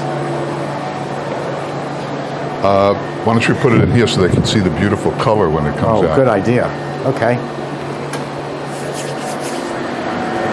Any questions on Italian ice? That's going to be a great color too. Yeah. So the color is going to be all natural too. Now, there's different variations of Italian ice. There's cream ice. With cream ice, we do the same formula, but we just add, depending on the size of the machine, a small quantity of the ice cream mix. For this, maybe a pint. For the bigger machine, maybe a quart. It's up to you, but that's what makes it a cream ice, is just taking your basic Italian ice formula and adding a little bit of dairy product to it. One of my customers, Ralph's Italian Ice, is up in Staten Island, Larry DiStefano, came down here. We told him about the unbelievable heat and humidity in Florida and how ice cream can give you a stomach ache. And he goes back to Staten Island, his place on Richmond Avenue, 17 Emery Thompson machines. I'd say that's a big business. And he says to himself, why can't we take sugar and water and make ice cream flavors out of sugar and water? So he takes 7 pounds of sugar, 14 quarts of water, and 2 bags of Oreo cookies. Now he's got Oreo cookie ice cream Italian ice. Sugar, water, peanut butter, and jelly. Sugar, water, mint extract, mint chips, and now he's got mint chip Italian ice cream. So a whole different field. So when I was growing up, it was lemon, cherry, grape, orange, and chocolate.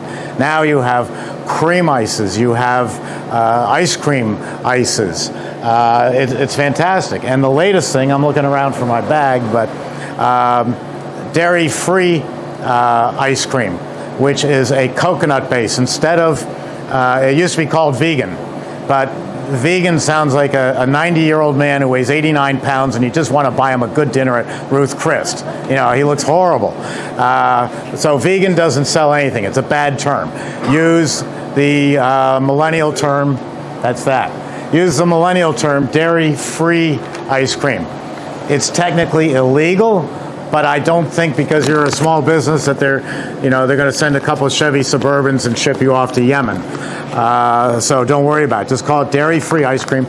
In its purest sense, it would be, instead of tap water, it would be coconut water, cream of coconut that comes in a jar like this. And this stuff you put into bar drinks if you're down in Key West. It's a heavy syrup filled with coconut. So coconut water or coconut milk, either one, cream of coconut, sugar, or agave works, honey works, maple syrup works, and water, and that's it. And you end up with a product that is vegan, no GMOs, no artificial anything, and it's fantastic. Now this company, which is spelled M-A-M-I-S, which sounds like in the South, mammies, is actually mommies in Italian for mother. So it's MAMISgelato.com. You'll see videos on this at my website. Instead of me getting all those ingredients in, Naomi Posner puts this together into a powder that is all super healthy ingredients, and you use it at a rate of 1 pound of powder to a quart of water. You mix that up, throw in the machine, and now you throw in your Oreo cookies. And you've got dairy-free Oreo cookie ice cream. The millennial age group, 21 to 39, I've got 4 of them. They're professionals. And if they come for Christmas dinner, they'll eat the Haagen-Dazs and Ben & Jerry's that we serve because they grew up on it. We put those companies in business. But in their freezer at home, they don't have pints of Haagen-Dazs and Ben & Jerry. They prefer a non-dairy product. They prefer this product. And so the whole, we're generalizing, but the whole millennial age group is like that. Now, ice cream parlors have a problem. Ice cream will always be king. As Jeff says, everybody in the world either eats ice cream or wants ice cream. But I also don't want to lose that millennial age group.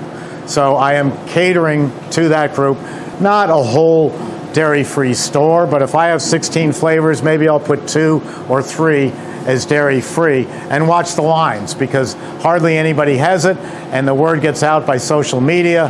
One friend texts it to another friend. In a half hour, 200 people know that you're the only store in town with dairy-free, and they're going to flock to you. So it's worth looking into, and my videos at emerythompson.com will teach you how to do it for free. This is almost ready.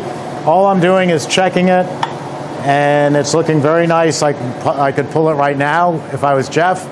I'm going to pull it a little stiffer just so that you'll see it, but this product is finished. And again, what did we use? Sugar, water, raspberries, a little bit of the Torani syrup, and some chocolate chips. I mean, it couldn't be simpler. All Italian ices are the same. They're all made this way. You like that look? All right. I'm going to turn on, and look at that nice natural color. So watch how fast this comes out. There's your product.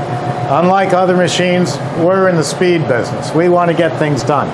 And you can do this 24 hours a day, 7 days a week, probably for the next 40 years. That's the average lifespan. That lady in Baruch, she's got at least another 10 years to go on her machine. And that's going to be good.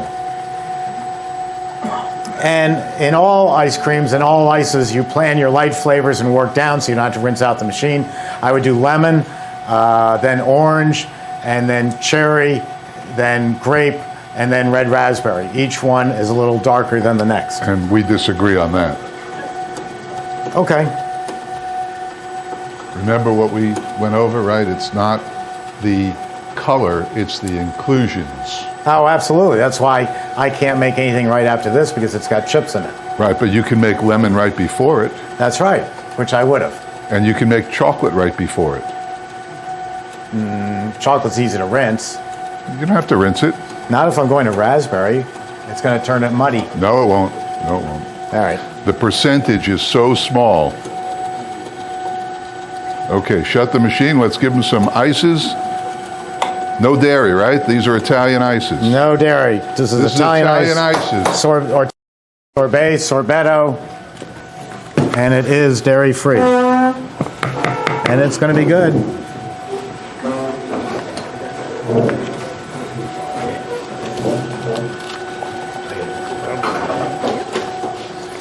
Brian Cranston. Wow, that looks awesome. Yeah. I think I'll have Jeff do another one, and then we'll do a questions and answer. You ever watch Breaking Bad? Oh, yeah. Isn't that who that is? Turn around, Ray. Isn't that who that is? Huh? Thank you. By the way, you can have more if you want. I taught him how to make Quarter, who cares? Thank you. Right there. You suggest that, or you suggest doing it? If you want to make Jeremiah's product, it's fabulous. Oh, I do pretty good cleaning up. His mess. Okay. I clean his mess, you clean mine. Ooh. Hello, Fran.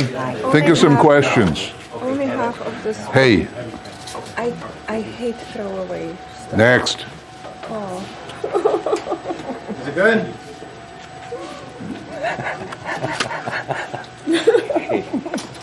Thank you. If you were on time this morning, I wouldn't bust them. I had to eat everything off my plate when I was. Is that what it is in the Czech Republic? They teach you that? It was in the communist times.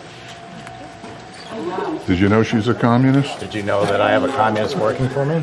Well, we have a communist in the audience now, too. Thank you.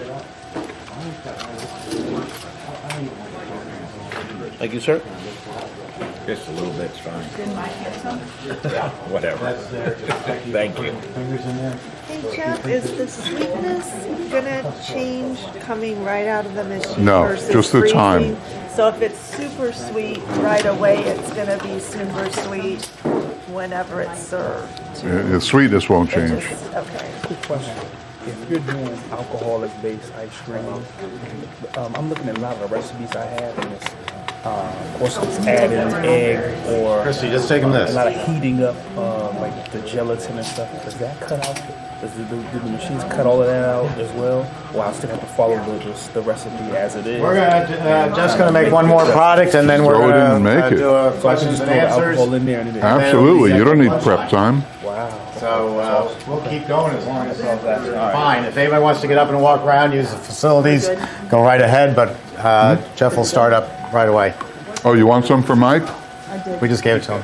Okay. She brought him a bucket. He told me to. Sounds like a feed by your. Well, you haven't met, you know Mike. Okay, what are we doing? You're next. Really, no breaks or anything. You No work. breaks. You drive a hard show here. We're having too much fun. Oh yeah, this is great. Question. Yes. If you puree the Raspberries first. Do you still get the same seed consistency? Yeah, the seeds aren't, unless you puree them and strain them, but you're not going to do that. That's the one rub on this. It has seeds, but you know what? That's a good point too. You know it's not raspberries out of a can. These are fresh raspberries. I want the seeds. I mean, it's like watermelon. I mean, how could you eat a watermelon without seeds? And it just wouldn't be the same. Besides, Watermelon, by the way, you spit them out. yeah, by the way, if you make watermelon Italian ice, throw in chocolate chips, and then it looks like the seeds. And so you have something to eat. You're up. We need mix. Coming up. Yes, Jim. He has written down here, if you need to extend the serving beyond 3 days, put in stabilizer. Is that because this is... 3 days? He says, no, you stabilizer needed to extend serving life more than 3 days. 3 days? That's what he wrote down.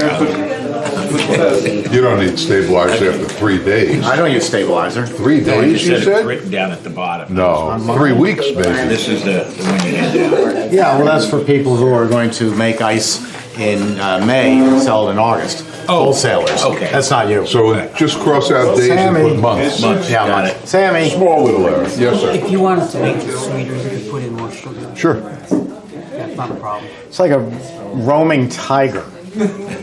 Sammy. Samantha. Okay, time for a vote. I have 2 that I never made before, so we'll vote on what we want to make first. And not that it matters, but we have lemon Oreo cookie ice cream, Your dog is in my or ice we cream have room. tiramisu ice cream. How do we vote for lemon Oreo and tiramisu? Great. Great, I'll tell you what, we'll flip a coin. What should we make? Tiramisu. Tiramisu, okay. I'm dying to try it. Tiramisu, this is faux tiramisu. Just because it doesn't have mascarpone cheese in it. I looked all around, I couldn't find mascarpone cheese. And I'm not going to add ricotta when it calls for mascarpone. I never heard of this stuff. Mascarpone, really? Yeah, no. You've heard of mascarpone cheese, Is that of how you course. pronounce it? Mascarpone, right? That's how you pronounce it. Okay, what do we say we're making? Tiramisu. All right. Well, we'll see. So this tiramisu will consist of Vienna fingers, my favorite growing up. I love these things. And and a little tiramisu Torani, and some of the unbelievable chips that I just discovered, Barry Halibut. Barry Callebaut chocolate chips. Now I understand, and these are amazing. You know how sometimes I always use Hershey's, not anymore. Barry Callebaut chips, you can take one chip, put it on your tongue, and it will just melt. No, what was that taste? Chalky? What does the taste sweet? What? Waxy. No waxy taste at all, and the flavor is blow you away. So we'll put these in just because I don't think tiramisu comes with chocolate chips in it, but hey, I got them, so we'll use them. Jeff, where do you get them? Where do you get the chips? From Barry Callebaut. You buy them online? Yeah, just Google Barry Callebaut and order them. Okay. And I'm now going to order, I heard the white chocolate chips, the milk chocolate chips, more of these dark chocolate chips, and they make chocolate chunks, which are like discs. So I'm just going to order them all. Now, they are a little more expensive, but who cares, right? Who cares? We went over profit margins in class yesterday, I think, right? And everybody's jaw dropped. The profit is silly. This is the best business in the world to get into. And if you're 40 years old or younger, your whole future is guaranteed. If you're 40 or older, your life is set. Your path is set. I went into this business when I was 60. I know I don't look a day over 80 right now. But at 60, I went into this business, and everything is there now. And it has been for years. So let's make this. We have mix? Yes. You forgot the part about, and you owe it all to the little people. There are no little people. Yeah, well, thank you. I'm Mix. trying to lose weight. Let's get the mix. All right. So since I've never made it, we're going to wing it, which is, you know, with this business and these machines, winging it is such an easy task because you just take good stuff. I mean, I bought these in the supermarket. We have great chocolate chips, a little tiramisu coffee flavored, and you can't miss. You just can't miss. Once it's all in the machine, right, Z? Right? Once it's in the machine, you adjust. If you, that's why I don't put on the refrigeration right away. I like to mix it up, taste it, and see if I need anything. And then we add it. So we're going to use 5 quarts of mix. You're not writing this down? 5 quarts of mix. These recipes are not on my website, so you better write them down. Oh, but they will be, won't they? No. No, we don't give away your recipes. Good man. And why is that? Because we want them to sell a book. That's it. Yes, we have Mystic Ice's book. We only have 8 fantastic. here. What's the web address for this? Xhippie at AOL. And watch out, he still couldn't even spell hippie. It's XHIPPEE at AOL.com. Or as we say, if you remember the 60s, you weren't there. Now, well, you know, it's fine. We just made coconut ice cream in here. Now, we're not going to rinse it out because I've let as much come out as I can. And if you think about the percentages, if this were mint, we probably should rinse it. You don't want mint crawling in anywhere. But this is sweet coconut ice cream. Not going to hurt another sweet cookie ice cream. So, and if the coconut things were so small, it's okay. It's okay. If this had nuts in it floating around, almonds, then yeah, of course you want to rinse it. Or if it had raisins, that's the killer one, raisins. You don't want a customer to come back up and with her ice cream and say, there's a bug in here, and it's a raisin. So anyway, my point is, you don't have, the only time you have to worry about rinsing the machine, and you never have to clean it between flavors, you might have to rinse it, which is simply a bucket of water, 20 seconds through it, and you're good. Health department. So. Oh, you mean when you make ice cream, you can't have dogs? Go away. Go away. When you're pouring from a wide, flexible, non-flexible container, the higher you keep it, the easier it is to pour it. If you try to pour this directly into here, it's going to be all over the floor. So you have one shot to aim it, and then at the right height, and you're good to go. So we'll try that. We'll try it like that.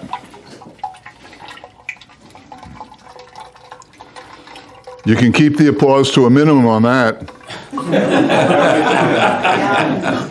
There you go. As Joe Pesci would do. All right, now we'll close it up and we'll turn it on and then we'll start adding stuff to it and then we'll taste. So we'll put it on.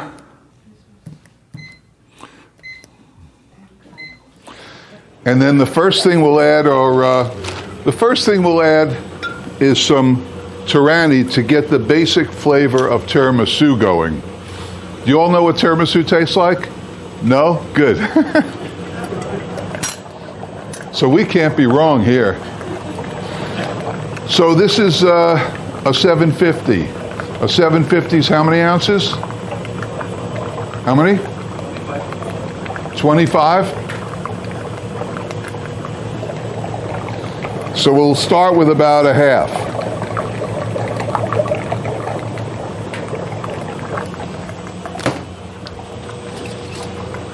And we'll see what it tastes like.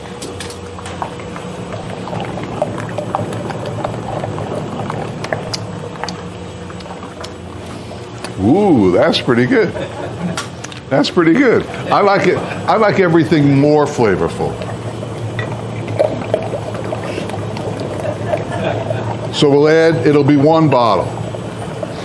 I use these in the stores at our coffee bar for cappuccinos. We have all the different flavors. That's what they really are. And now we'll shoot some cookies in. Some of the Vienna fingers. Oh. Zoom.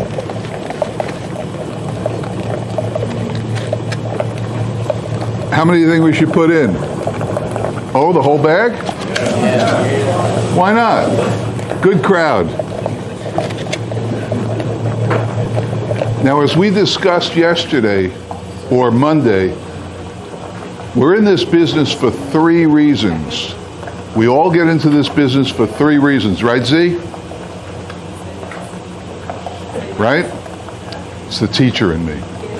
Pay attention. We get in this business for 3 reasons. Anybody want to tell them what those 3 reasons are? What's number 1? Profit. Not make money, profit. Because if you do the right things, the money will follow. So we're in it for profit. The second thing, art. We're in it for art because we're creating. We're creating, like now, we're creating tiramisu. If this works out good, I'll make this back at the store and put it on the board and sell it. If it doesn't, you suffer. Profit, art, fun. This is a fun business. See how much fun you're having?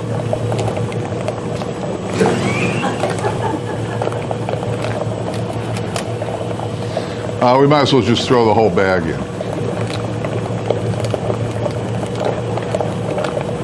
Now she wrote that down, and when she makes it, she's going to throw the whole bag in.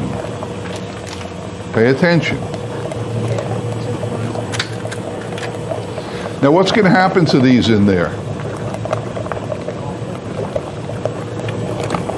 I don't know. They should grind up and add to the flavor. And if we get a couple of chunks, good deal. Now these don't belong in there, but they're so good. So we'll put them in, all right? What? Next time we come to your shop, they'll be in every flavor. Aren't they good though? We tasted them. They're like no other chocolate chip you ever tasted. They are ridiculous. I can't believe that I went 10 years without knowing about this. And I thought I was using the best. I used Ghirardelli chips and Hershey chips. Nothing like this.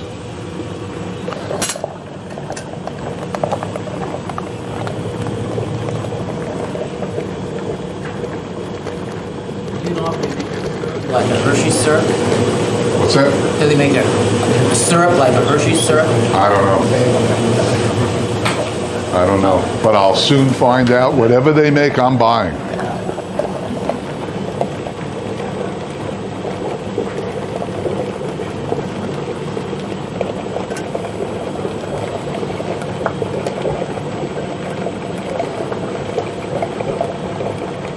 And it seems everybody in the business knows about this, except me.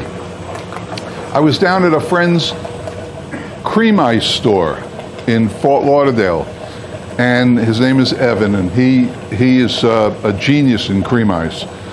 He's got like 100 flavors on his board of cream ices. No ice cream, no Italian ices, cream ice. It's amazing. And there are lines every night. Place is half the size of this store, this room. Anyway, so I was talking to him about ingredients, and he mentioned Barry Callebaut chips. I never heard of it. But right sitting there, I ordered a box. The box is 25 pounds or so, 30, something like that.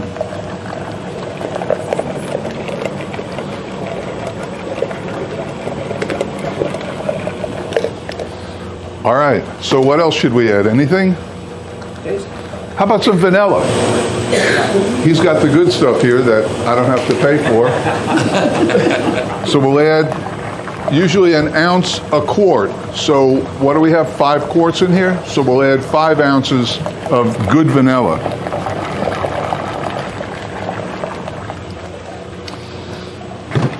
Price on vanilla's absurd.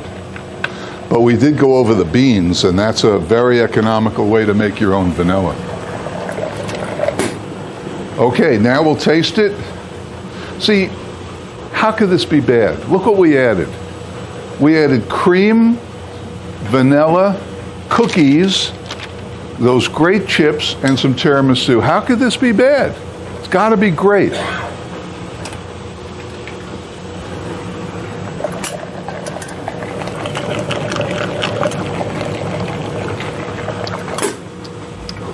It's silly how good it is. So we'll turn this on, and then we're ready. Now we could add some more of these, but I think we're good. what my plan was, you know how tiramisu comes in the round thing with the lady fingers all around it? My plan was to put one of these in each of your ice creams. But I'm not going to do that.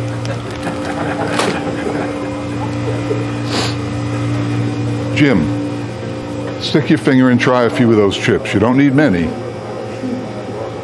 right, I'll get him. There. In your mouth, Jim.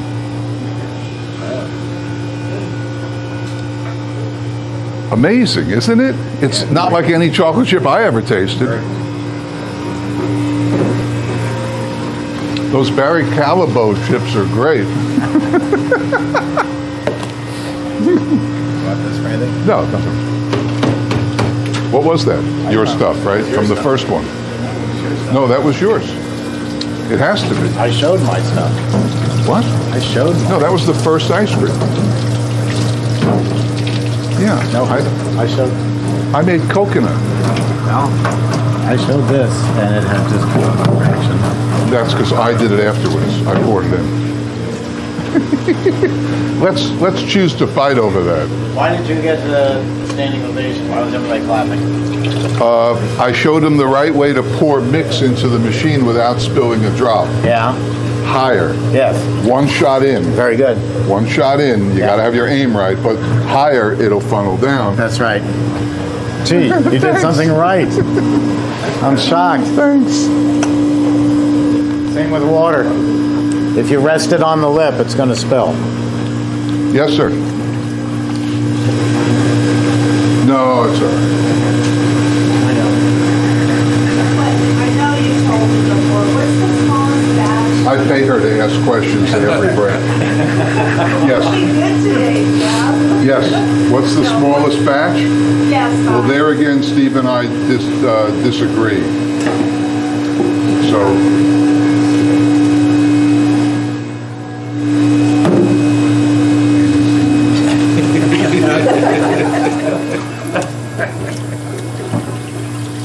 Anything. 1 gallon.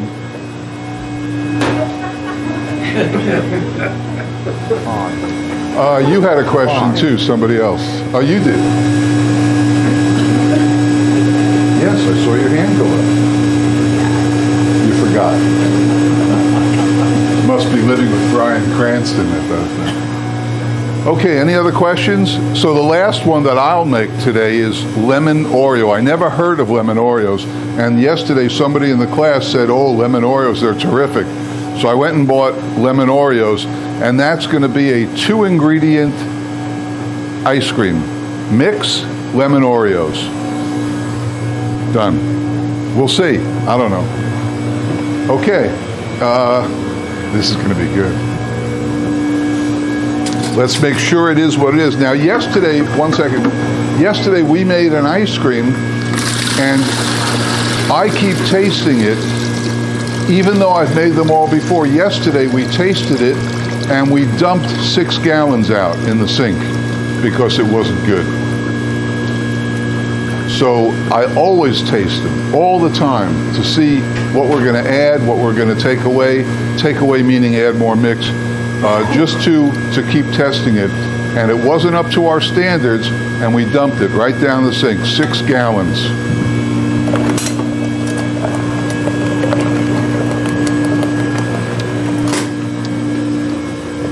Yes, sir. I want to ask you a question at your place where you're at. Have you ever used bacon chips? Bacon? Bacon chips. No. Oh, okay, first you know that. I run an ice cream store, not a hog farm. Okay. Try it one. No, not a chance. Okay. I know it's popular, and I know it's sweeping the nation, but think about that term, sweeping the nation. No bacon. You want to make some bacon ice cream? No, thank you. No, it doesn't belong in ice cream. No. Again, when I made that batch of raspberry with the chocolate chips, if you pull it at the proper consistency, you're not going to leave anything in the machine. That's what was left from 7 quarts of Italian ice. Virtually nothing. So when I hear from people who say, oh, I got a whole lot of chips left in, same old thing. You froze it too stiff. That's the way it should look.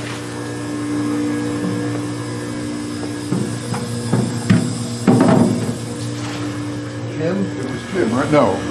What's your name? Robert. Robert? Yeah. Not Bob. Robert. Bob is good too. He's no palindrome.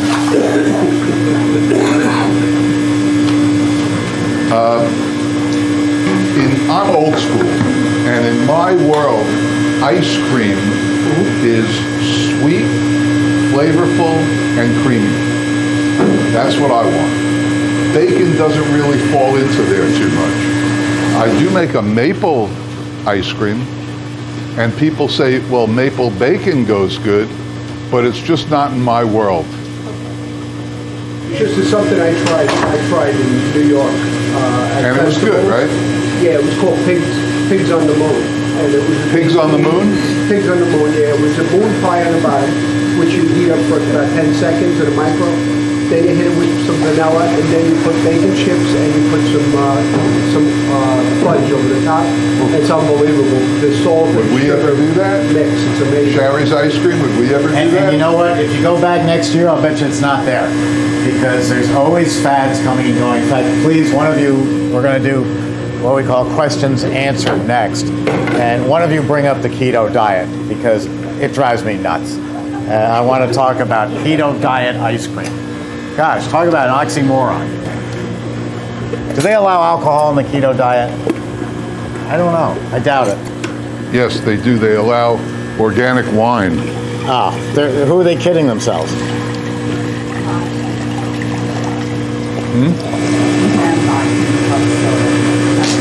Alcohol has calories no matter what you call it. Well, you remember that book in the 60s, Calories Don't Count? Yeah. Well, everything It's counts. all opinions. If you ingest it, it counts. And God bless Dr. Atkins. Yeah. Greatest commercials on TV now. Atkins, really? Yes. He Were was they running so around ahead of on the his beach? time. He was. The man knew. He knew in the 80s, late 70s, he knew what the real deal was. Anyway, the reason, I shouldn't have cut you short, but here's the deal. Ice cream is universally desired and accepted. In my store, we see 200 to 300 people a night. Out of those people, how many, and I have 35, 40 flavors up on the wall, how many do you think would forego mint chocolate chip and raspberry chip and Bailey's and all these other flavors for bacon? 1, 2, 5. I don't want to do it. I want to appeal to as many people as I can with a sweet, creamy, flavorful product. Not to say you can't do it, but I agree with Steve. Next year, you'll say bacon ice cream. They go, what? Please. Yes, sir. You sanitize the machine one time and then you rinse it with just water, or you rinse it with sanitizer? No, just water.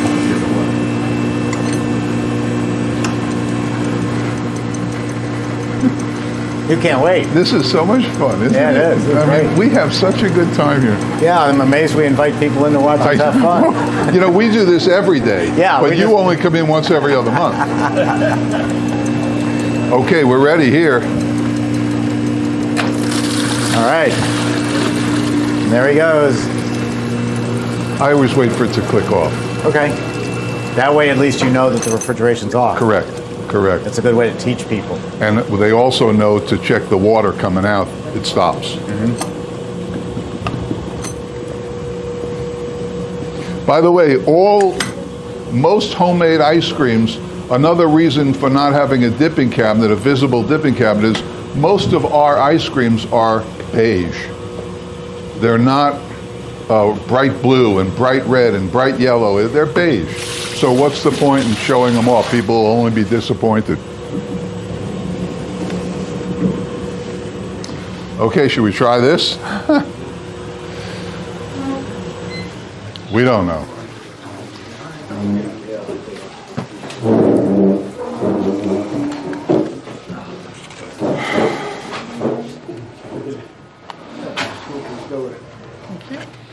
How'd you make out yesterday? Most of it's salt, so we're good. Okay. Thank you.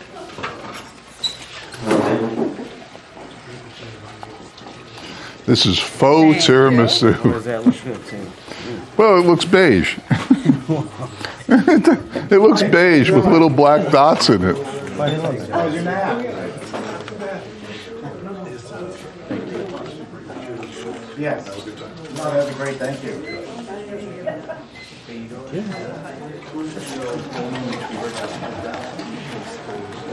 No. Where are you from? Orlando area, like Daytona Beach. Oh yeah? Oh, I just got a place in Daytona Beach Shores. We're the land then, so. Oh, okay. Operations in Santa Fe, New Mexico. Our ice cream. Well, he has a business in Orlando. Do you ever see the Subaru but commercials? we're opening up in With the bar 3 locations in Santa Fe, New Mexico. And a yellow lab. Yeah. Santa Fe, I'm going to go to the Balloon Fest. Yeah, I always wanted to, and I said this is the year. Great city. Let's move the line along, Ricardo. What a shame. Yeah. What grade did you teach? High school English. No. Imagine where those kids are now. Unfortunately, they're probably working in Walmart. What can I help you find, dear? What's wrong with that one? That won't work. Keep those questions coming, Indra. How my mind works. That has, no. That has actual chocolate chips in it. It has Barry Callebaut chips in it. Otherwise known as Barry Callebaut. I knew it couldn't go by you. Is it vanilla with chocolate and stuff in it? Oh, that's good. It's tiramisu. Okay, I'll try some. Well, don't do me any favors. There's no alcohol in that, right? No. See, a normal tiramisu, I wouldn't have it because it's got alcohol in it. This doesn't. It's good. You want a spoon with that? We can. Or you're just going to lap it up. Take a spoon. You know, you're in Florida now. This isn't Alabama. Texas, it ain't Texas. Are we good to go? No. Actually, old mine lives in Alabama. That's what What flavor is this? Tiramisu. Okay. Ooh, it's pretty good. Yeah, it's not I'll bad. tell you a quick story about tiramisu. I helped open up a gelateria. I think it was in Plano, Texas, and we had a little problem with the names because everything in the gelateria is Italian. So this gentleman, this is a true story. This gentleman comes in. He's driving a pickup truck. He's got the gun rack in the back and the hounds in the way back, and he comes up. He looks at the signs, and the young lady says, "Can I help you?" And he goes, "Yeah, give me some of that tiramisu." And she goes, "Well, sir, that's called tiramisu." Well, number one, she's just insulted him because he can't pronounce it. So they called me up and they said, "What are we going to do?" I said, "Well, I run into people's names all day long from all over the world that are not pronounceable. So I break them into phonics." So I said, "Put up the name tiramisu, but then put it next to it Terra, T-E-R-R-A as in land, dash ma as in mommy, and then Sue as in the girl's name." So the next time this guy comes in, he's got his buddy with him. And he goes, "Wayne, come on in. I'm going to get you some Italian ice cream here." And he goes up to the lady and he reads the sign and says, "Give my buddy here some tiramisu." And Wayne looks at his friend and says, "Dang, I didn't know you spoke Italian." So sometimes you got to adjust the business to the people. We're going to do what we call questions answered now. And there's a little trick to it. After the questions answered is a really good luncheon that we're going to put on for you. But if you don't have ask enough questions, we just keep going up here until we feel that we've answered everything we want to. So you've got to come up with the questions. Otherwise, no lunch. Also, it's without fail. And if you watch, see what happens. As soon as we break for lunch, all of you will come running up and ask, Jeff, I just have one question for you. Steve, I just have a quick question. Well, why didn't you ask it when we were in the middle of the questions? Did you get some cookie chunks in there too? Yeah, that worked out pretty well. That was good. You got the flavor of the cookies, and plus you got a couple of cookie chunks. So it worked out well. I think I could sell that at the store. That would work. Let me see. Tiramisu bacon. Let's see. Or in San Antonio, they sell, jalapeno and hotter ice cream. The more you eat, the hotter you get. Yeah, that's another niche. The hot stuff, the hot cocoa, hot chocolate, ice creams and Fireball and stuff like that. It just doesn't sell. It's a fad. It's a fad. Fads come and go. So what do you want to do now? We're going to answer some questions. I'm sure you've got some out there. Yes, sir. So, Jeff, yesterday we prepared all our ingredients, poured the mix, turned the machine on, put all the mix in, and hit the freezer. Today, you put the mix in for the coconut, but then you prepped all your ingredients. So it ran longer. The reason is I was dissolving the sugar in the mix, in the machine. So I wanted to give it at least a minute, 2 minutes to do that. Whenever I put sugar in, I do remember we said dry ingredients first, especially sugars and powders. And with that white powder, we always put that in first, and we always put the sugar in first. And then I just give it a minute to dissolve. The last thing you want is a grainy taste, granular. I don't want that. Okay. So that's why that happened.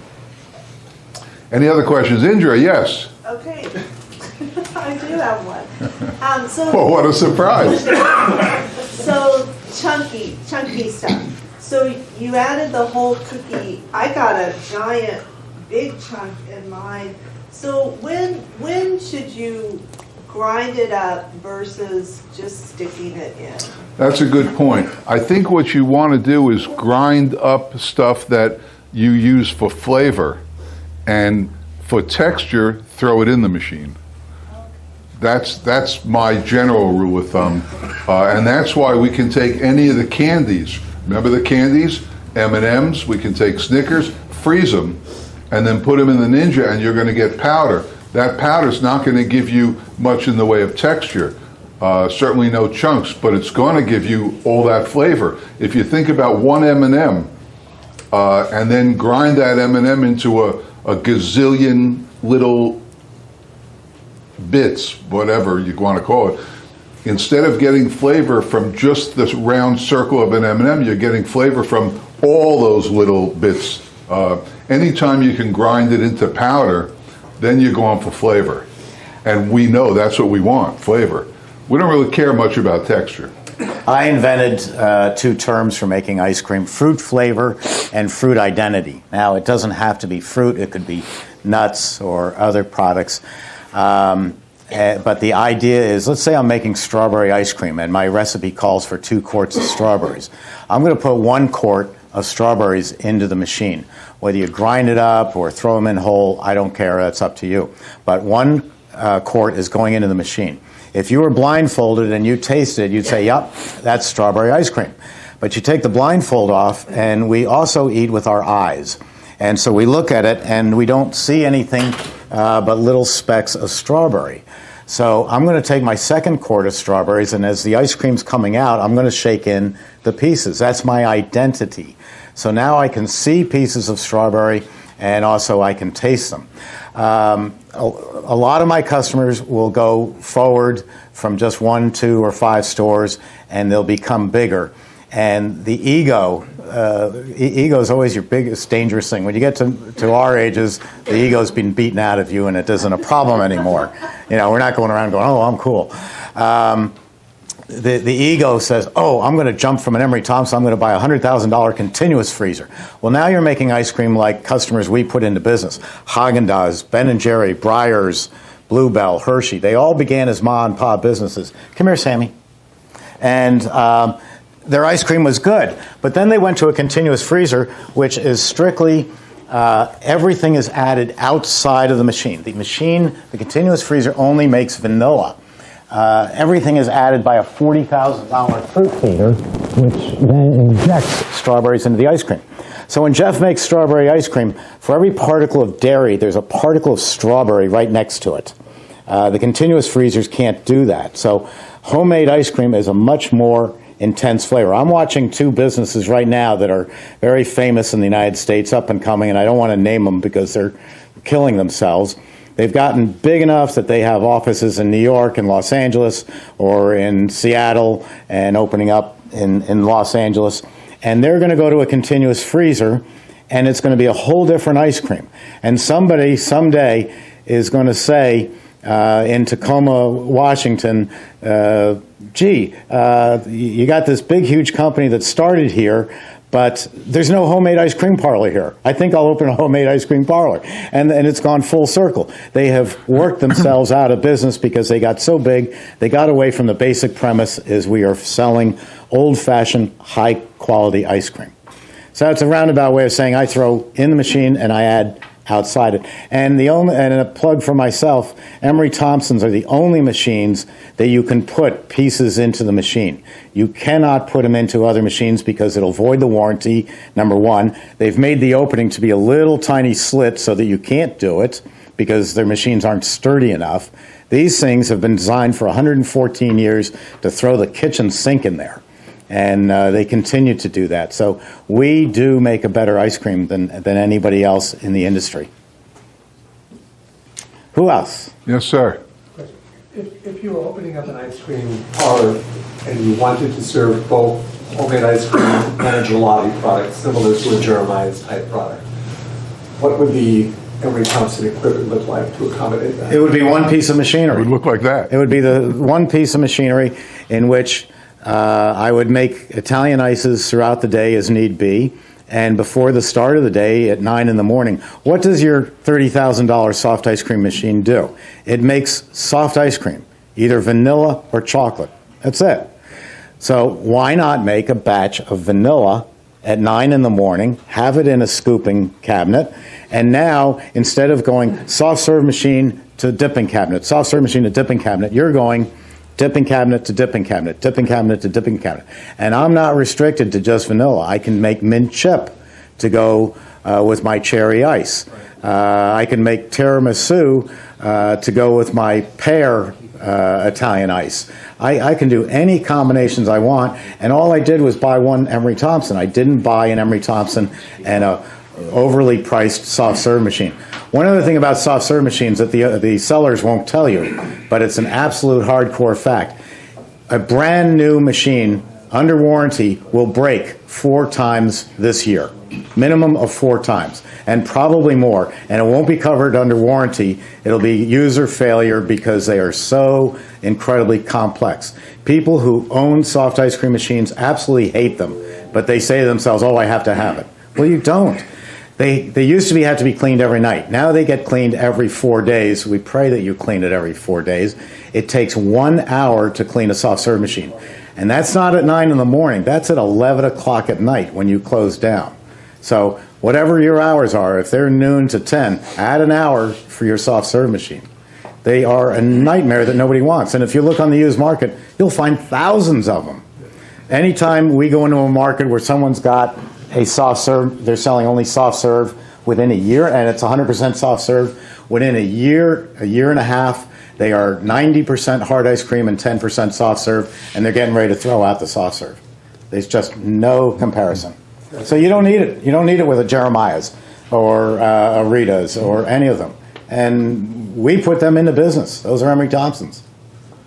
Yeah, I mean, that's a huge advantage, as opposed to a typical gelati, which is either vanilla chocolate or a combo, is being able to make different types of ice cream as you did here today and mix that with the Italian ice. And soft ice cream is basically garbage. It's somewhere around 4% fat. It's barely water. It's an awful product. Soft serve mix has chemicals in it to make it keep it from melting, unlike hard ice cream. Hard ice cream doesn't have those chemicals, but a soft serve mix has got an added product in it so it isn't melting. The kids aren't melting it all over your BMW's leather seats. They did that on purpose. It's a horrible product. Sell ice cream. Sell ice cream, yes. Sell ice cream. Forget the accoutrement. How many toppings do we offer in the store? Oh, none. Oh, That's none. Right. No toppings. Cones? No cones. Banana splits? Bananas? We're going to put bananas next to our homemade ice? No. Milkshakes? Milkshakes, any flavor you want. Okay. People love milkshakes. People love milkshakes. What Yes, about sir. if I want Jimmy's on top of my ice cream? Jimmy's? Go and find somebody named Jimmy. Not in my store. Yes, sir. When you were showing that there's different, you just push the button to the different type of ice cream or sorbet or whatever you want. What you mentioned, super premium ice cream and homemade ice cream, like they were different. What's the difference between them? It's a legal terminology. It didn't used to be, but now it's a legal terminology that homemade ice cream is half air, 100% overrun, and is 10% or higher. Super premium ice cream is about 20% lower air content, and it's usually never less than 14% fat. It's 14, 16, 17, somewhere around there. And to me, who is the manufacturer of the machine, who has these different speeds so that you can do everything, to me it's hype. If it tastes good and sells well, that's super premium ice cream. I used to make, I used to get in trouble. I don't do this anymore. I don't say that I can't tell the difference between a model and a supermodel. They both look terrific to me. But that's politically incorrect. So will you please cut the tape on that one? Thank you. Just edit it out. I don't want to be, I don't want to be Joe Biden. So it's a Sorry, couldn't help it. So it's a labeling issue from the Dairy Council or something. You can't call something super premium ice cream unless it meets that qualification. Well, there's so much finagling going on. who's A lot of the commercial people are calling it home churned or slow churned. Sandy, they're going to think I'm a two-faced person. Slow churned ice cream. That's the dumbest thing I've ever heard. Those machines are not slow churned, and it wouldn't make much difference. Well, it would make a It's difference. also the same when the fat-free people are saying they serve fat-free ice cream. There is no such thing. No. Because dairy product itself is a fat. And that's why the keto diet, people drive me bananas. No bananas in my store. Sorry. Because they want to sell a fat-free, sugar-free ice cream. Well, why don't you just eat air? What I tell people, because I try to be polite, but I'm a New Yorker, it doesn't come naturally, is to say, we can't make you a cheap, horrible, garbage ice cream. I'm very sorry. But everybody breaks their diet. So when you break your diet, make sure you come here.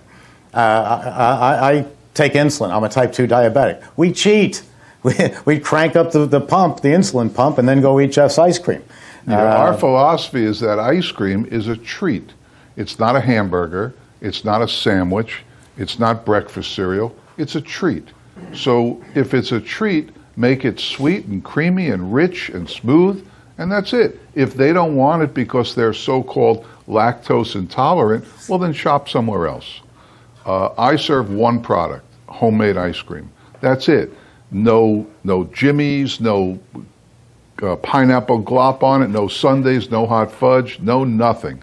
You get ice cream, but it's great ice cream. So I guess the basic answer there is you can't make everybody in the world happy, but you sure can make the majority of the people in the world happy. Right. And how many people like ice cream? Everybody. 7 billion people like ice cream. Customer base is pretty good. How many people like Italian ices? How many people know what Italian ices are? If you're outside of the Northeast, you're stretching it. And cream ice? Forget it.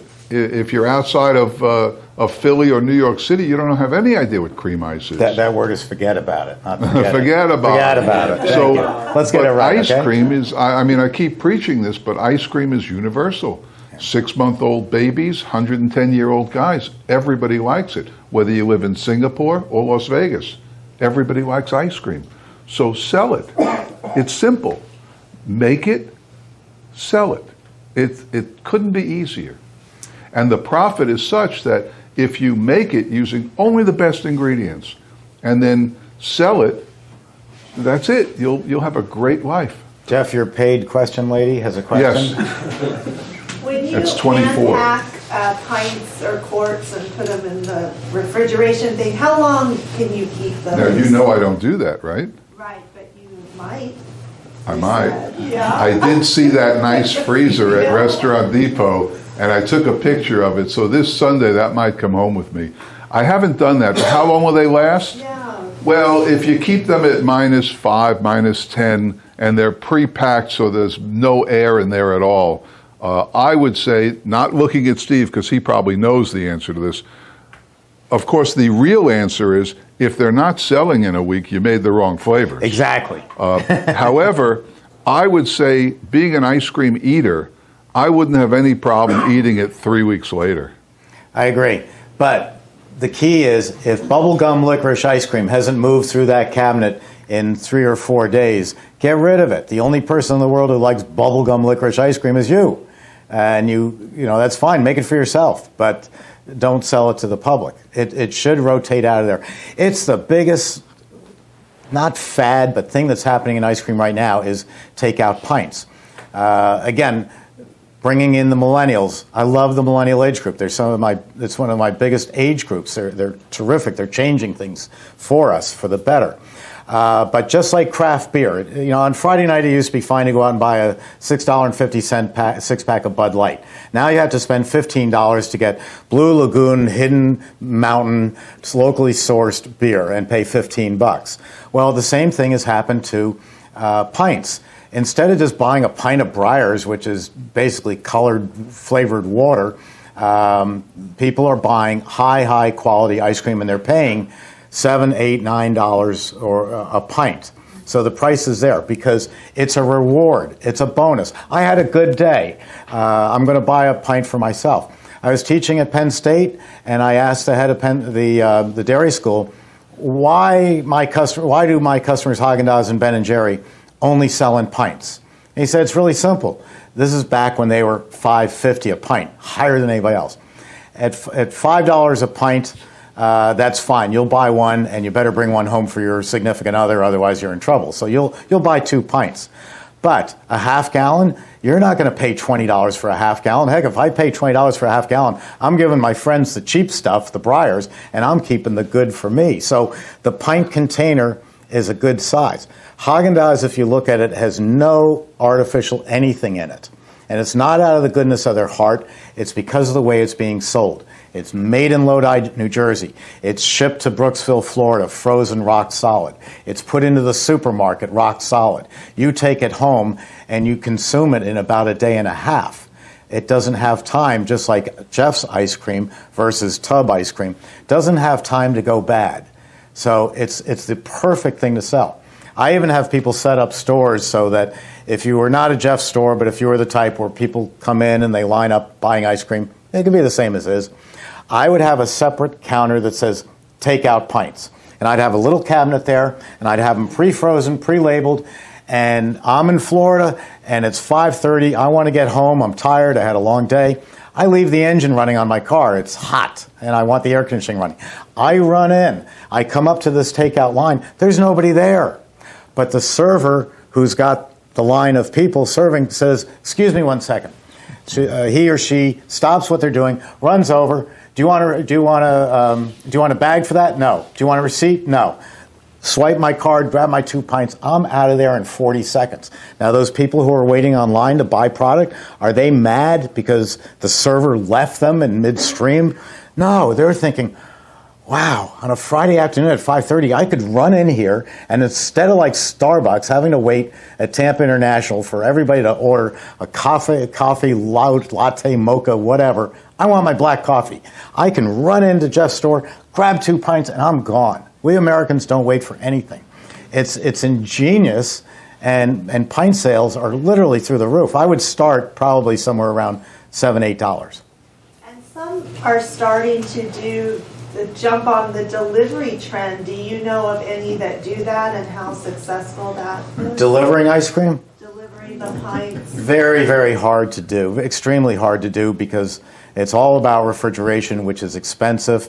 If you run a truck, the chances are the DOT, Department of Transportation, is going to want a log of the miles that the driver did. You're going to have to hire a driver. You have repairs on the truck.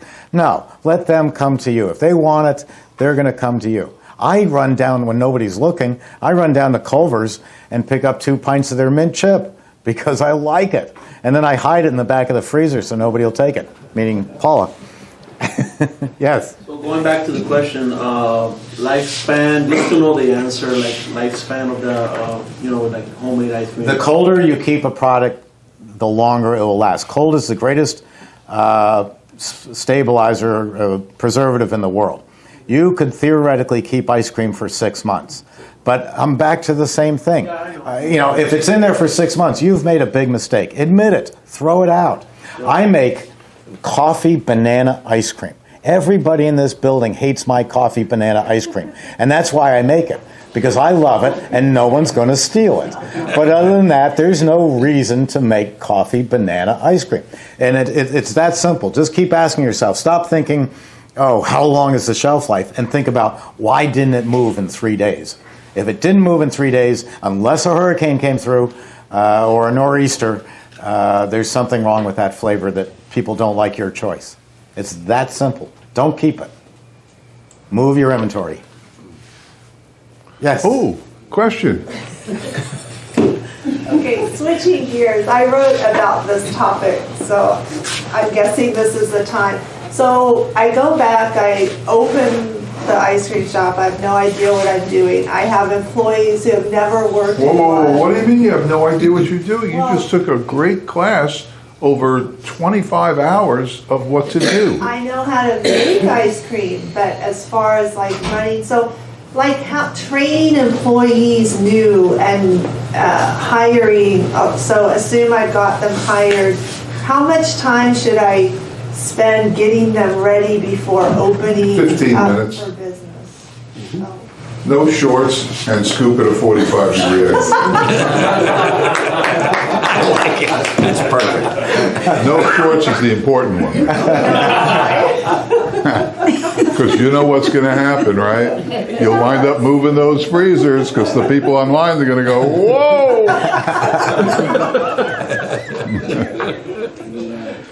It's, you know what, this is it's a common sense job.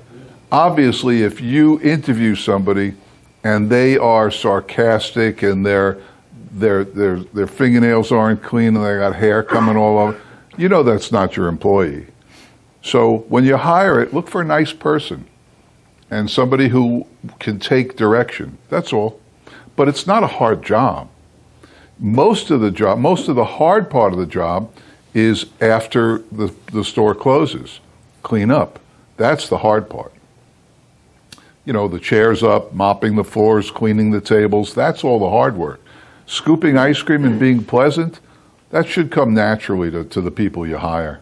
Do you have any kind of formal training for the cleanup and safety and that kind of thing? It's just hands-on. Common sense. And I got to bet if you go online, you can find all sorts of stuff that you could buy about that, because the fast food business has been around forever, and they've already experienced everything. So I'm sure you can pick up tidbits there. But it really is. It's common sense in hiring people. The only thing I would throw in is you have a clause when you hire them, or at least you tell them. If I was doing an ice cream parlor, we do 90 days. If I was doing an ice cream parlor, I'd say, we're going to hire you for 2 days, and if we like you, we'll keep it. Otherwise, we're going to part ways, no questions asked. In our store, it's the beginning of the shift. If they're good, they stay. If not, they're gone. Okay. They're gone a half hour later. Because you can tell. I mean, I can look around this room, and all but 3 of you could make it in my store. Now everybody's wondering who the 3 are. I know I'm one. Who are the other 2?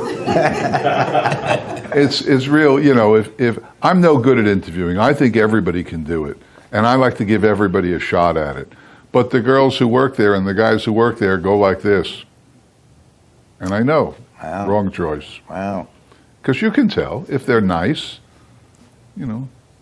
That's what we have Sammy for. When someone comes in here to be hired, we put them out in the front entrance, and Sammy climbs up on their lap and licks them and everything else. And if they're going, hoo, hoo, like this, we can't hire them because they're going to be in a dog environment and they're never going to cut it. So we just say, I'm sorry, we don't have any openings. There's also a great, a beautiful visual transition when people first start. Maybe they're 20, 21 years old behind the counter, and instinctively they're a little shy and a little intimidated by all the people online who ask questions like, what's in the cherry vanilla? But after a week, after 2 weeks, you see them coming out of their shell, and now they're actually conversing with people, that's the point when you know they're good, when they can converse instead of just cherries and vanilla. So it's a nice thing to watch for the ones that make it. The other ones don't make it, but that's all right. Any questions about air-cooled, water-cooled, single-phase, three-phase, anything like that? Good. Yes, I do. Yes, go ahead. Can you take a machine that is built for three-phase and convert it to single-phase? Not for less than about $8,000. So if there was an Emery Thompson 24-quart three-phase, it could be converted for $8,000 to single-phase. If you can get someone to do it for you. You'd have to change the motors. I'll take that machine. The condensing unit. I'll take that machine. I'll write you a check for $8,000 today. I'll take it. That's just a repair. No, you can't. Yes. I did have a question in regards to air-cooled versus water-cooled. Do you make both? And He doesn't. I do. Can you use it to what? He wants to know about air-cooled versus water-cooled. On these small ones, they're all air-cooled because the compressors are not gigantic. They start at 2 horsepower and go down. On the bigger machines, they're air or water. And for people who don't know, that's how you cool the engine, what we call the condensing unit and the compressor. Your home refrigerator has a little tiny compressor, about 1/8 horsepower, about that big. These have this. They're 3 horsepower. So your home refrigerator is sucking in cool air from the bottom and blowing out hot air from the back. You never notice it. With a big machine like this, it's going to take this room, which is at 70 degrees, and take it up 15 degrees in a couple hours. You have to compensate with more air conditioning. So you're always better off with a water-cooled machine. Environmentally, it's more friendly to use a water-cooled machine because it sips water. We circulate water around the engine while the engine's running. As soon as we shut off that engine, no water usage. And that is less expensive than burning fossil fuel for air conditioning. Your water bill, I tell people, if you could look at your home water bill from 2017 to 2018, it's only gone up pennies. It was expensive, but it went up pennies over the year. If you look at your electric bill, it probably went up 4 times over that same time frame. So when you're building machines with an average life of decades, you have to look far out and say which one is going to be more economical. Just along that line, people talk about, buying gold and bitcoins, and I have a point. Buying gold and bitcoins and all that stuff. To me, the real currency going forward, and I probably won't be alive to see it, is going to be electricity. Getting enough electricity in your store. When we came down here from New York, from the Bronx, Florida is a business-friendly state. They said to me, I couldn't believe it, they said, in order to protect the environment, you tell us how much electricity you need and we'll give you 80%. And I'm going, I'm from the Bronx. I turned to my engineer, I said, make me a list of how much electricity we need to run all the machinery. Multiply it by 3, and we'll submit that. And I got 80% of 3 times. I have enough power in here to run the entire airport. But going forward, when you're setting up the store, if you know you're going to need a second chest freezer, it's a whole lot easier. It's going to be $100 to run a separate electric line while the store is open, meaning the walls are open. Run the electric lines now for what you need. Negotiate for more power now, and you'll be happy you did 5 years from now. 5 years from now, if you have to bring in more electric service, you might have to close for a week. So, okay, getting back to ice cream, anything? This is important stuff. Yes. Go ahead. Somebody. Go ahead. Question on the air cooled versus water cooled. See, on your website you said you have remote condensers as well. They're only for extreme situations. Okay. Because in other words, if you don't want to put heat into your room, water cool's the way to go. That's correct. Okay. Yeah. It's always yes, sir. 3-phase has got to be 3 times better than single phase. right? Yeah, no, not at all.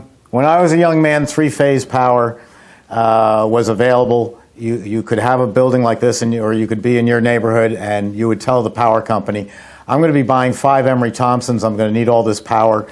They're building power plants. They're very excited to bring more power down to your street. Now they're not building any more power plants. So they're telling you things like, tell us how much electricity you think you want, we'll give you 80%. They're not going to build more power plants. It'll never get passed anymore. So we're stuck with a finite amount of electricity. Three-phase is not really available everywhere. Three-phase will run on three-phase, but let's say this building's three-phase.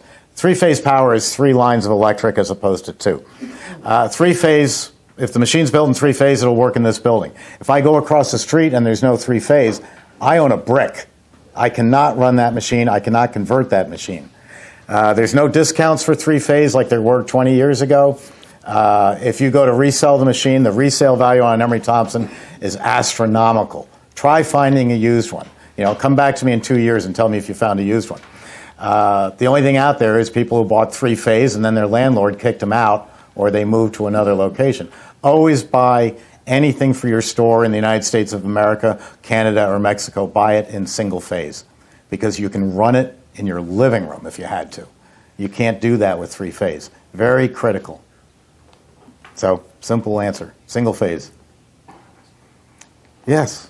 Gee, she's good. How much is this? You should pay her by the question. Bucket question. Bucket question. She's up to $72. Absolutely.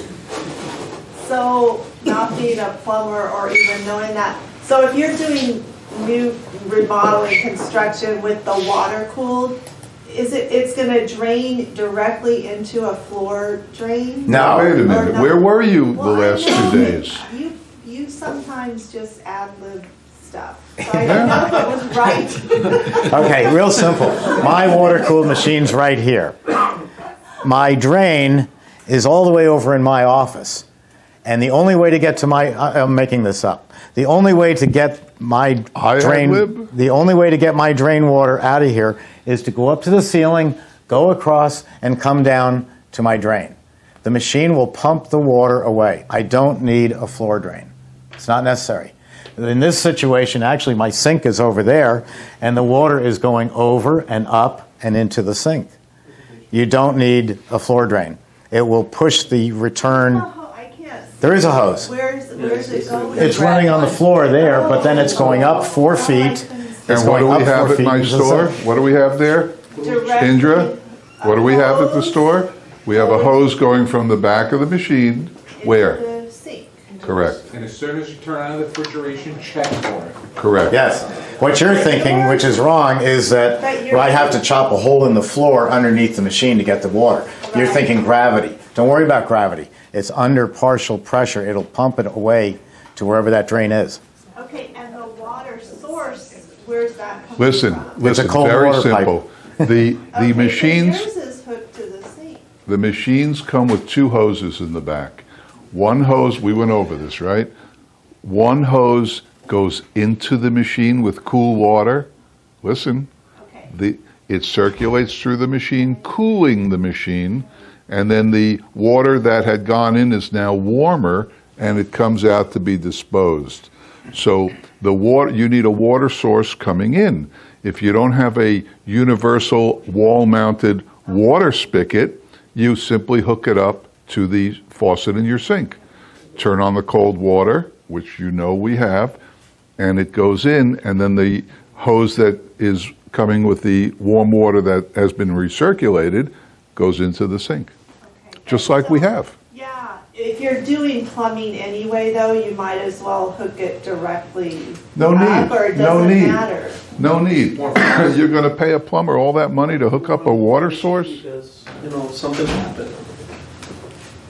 I've been doing this for 10 years with a $1.50 coupling from Home Depot that attaches the hose to my faucet. And that's it. It's kind of simple. The manufacturer doesn't recommend that. Yes. Question. Being the water is so hard in Florida, do you use a filtration system or no? No. The water valves go 20, 30, 40 years. even with the hard water. And I know what you mean about the hard water. We have practically liquid rock here, and there's still not a problem with the water. What about calcium accumulation? No, because we're going through it so quickly that it doesn't build up. No problem there. All right. It's really, it's ludicrously simple. The machines require, and I don't work for him, the machines require zero maintenance. I mean, he'll tell you that they need some maintenance. They don't need any maintenance. O-rings every 6 months. It's no big deal. How much are the O-rings? $3? Yeah, once a year. Yeah, so there's no maintenance required. Pick ingredients. You don't have to go through the suppliers of ice cream ingredients. Just go to Walmart and go up and down the aisles. Pick out what you think, ooh, that would make a good ice cream. Buy it, get your cream, put it in the machine, adjust it, and make ice cream and count the money. One last thing I just want to show you. I won't be able to take you up there today, but we opened up a new factory last week. So we just keep getting bigger and bigger. And we moved a lot of the equipment, the machine shop, out and moved it up the street. So if we can get the camera to zero in on this. I'm very good to my employees, and I asked them, okay, we've got all this new space. What would you like to see in here? I'm thinking new assembly, a new welding department, with all the space that we gained by moving up to the other factory. No, they said they wanted a bounce house. So it's fun to work at Emery Thompson. I'm not guaranteeing they're going to get a bounce house, but they did get air conditioning in the whole building, so you never know. What do you say? Robert, we break you for had lunch? one last question. Oh, one last. I just wanted to mention something. I was here probably about 3 weeks ago, and I walked your back area. Actually, one of the gentlemen that pulled the seats out took me around to look at some of the equipment. I'm a machinist for the railroad, the Long Island Railroad, and I work the CNC machine. And I can tell you right now that these machines are built well, extremely well, and just from my background, and. I definitely, it's like, it sells itself. It's like selling a Toyota, in America. You're going to sell it no matter what you do. It's Well, just thank the way you. it is. My wife's brother worked for the LIRR. I got to tell you a quick story. Our phone number, we had to keep the Bronx phone number because you only need parts every few years. We were afraid that people would not know that we moved down here 14 years ago. So we still have a Bronx number. He works for what we call the LIRR, sometimes derogatorily known as the Silver Snail, but the Long Island Railroad. It's a wonderful train. They have an emergency phone number for when it snows, and it's just 1 decimal point off of our phone number down here. So Paula, who's from Hicksville, Long Island, was getting all these calls. Can you tell me if the number 4 from Ronkonkoma is on time into Hicksville? And she got tired of explaining. We are in Florida, we make ice cream machines. So now when somebody calls up and there's a snowstorm and the phone calls come flooding in, is the number 4 from Ronkonkoma on time? She goes, it's on or close to schedule. Everything. So when you call up and ask my wife, how's my machine doing? It's on or close to schedule. Yes. I second what he's saying because I'm a machinist and a welder for the Air Force. I was, and I saw, I parked back there and I took a look and, oh my God, it's amazing. And back home in Puerto Rico, everybody knows who Emery Thompson is. Well, thank you very much. So, yeah, really good. Wow, thank you. Christy has made all these wonderful sandwiches for you. Well, maybe not. But let's have some lunch. It's all right there. And then we'll make more ice cream afterwards.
What's the smallest batch size you would recommend running? On what machine? 24. 24, you can make 10 quarts. 10 quarts. Half a batch. One tub. So you can run them at half capacity. Yes, but if you're 24, running... whoa, back up. 24 10 quarts is a full batch. Half batch would be 5 quarts. Finished product, no. What? Finished product. No, 10 quarts. Not mix. Finished ice cream. How much ice cream can you make? 6 gallons. You can make 5 gallons of ice cream on a 20 quart. You can make 2.5 gallons on a 10 quart.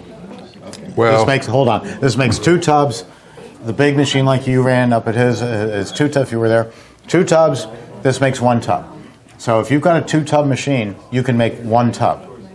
Half the capacity of the machine. Finished capacity. Finished ice cream. No? Yes. well, I get 6 gallons out of my 24. It just depends on how you run it. I'll do that again. So what is this? Don't drop it. This is White Rabbit. Which is what? Well, we're going to talk about it. Okay, and you're making ices out of it? I'm going to make an Italian ice out of it. You should make the ice cream. I'm going to load it up with vanilla. Okay, well, let's see. And you'll help me. Okay. So we'll use 4 quarts of water and 2 pounds of sugar. Okay. Okay. I just found out, what we're going to make is a product called White Rabbit.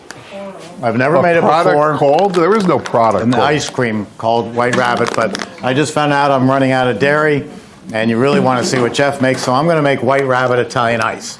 I've never done either one before. White Rabbit, the way it came around is anything that has to do about ice cream comes across my desk one way or the other. So one of my customers in Bahrain, the Sultan of Bahrain, Brunei, sorry, I'm pronouncing it wrong. Sultan of Brunei is a country, small country in the Middle East, and I have a customer over there, and they make this White Rabbit ice cream, which is a creamy candy. It's a vanilla candy, you know, like Turkish taffy, except this one's a jawbreaker. We froze it and ground it up.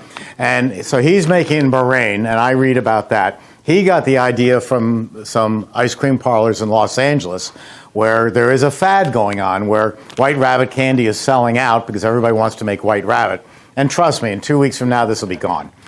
But who knows? And their idea came from Indonesia, and the Indonesia people, my customers, were buying the candy from China.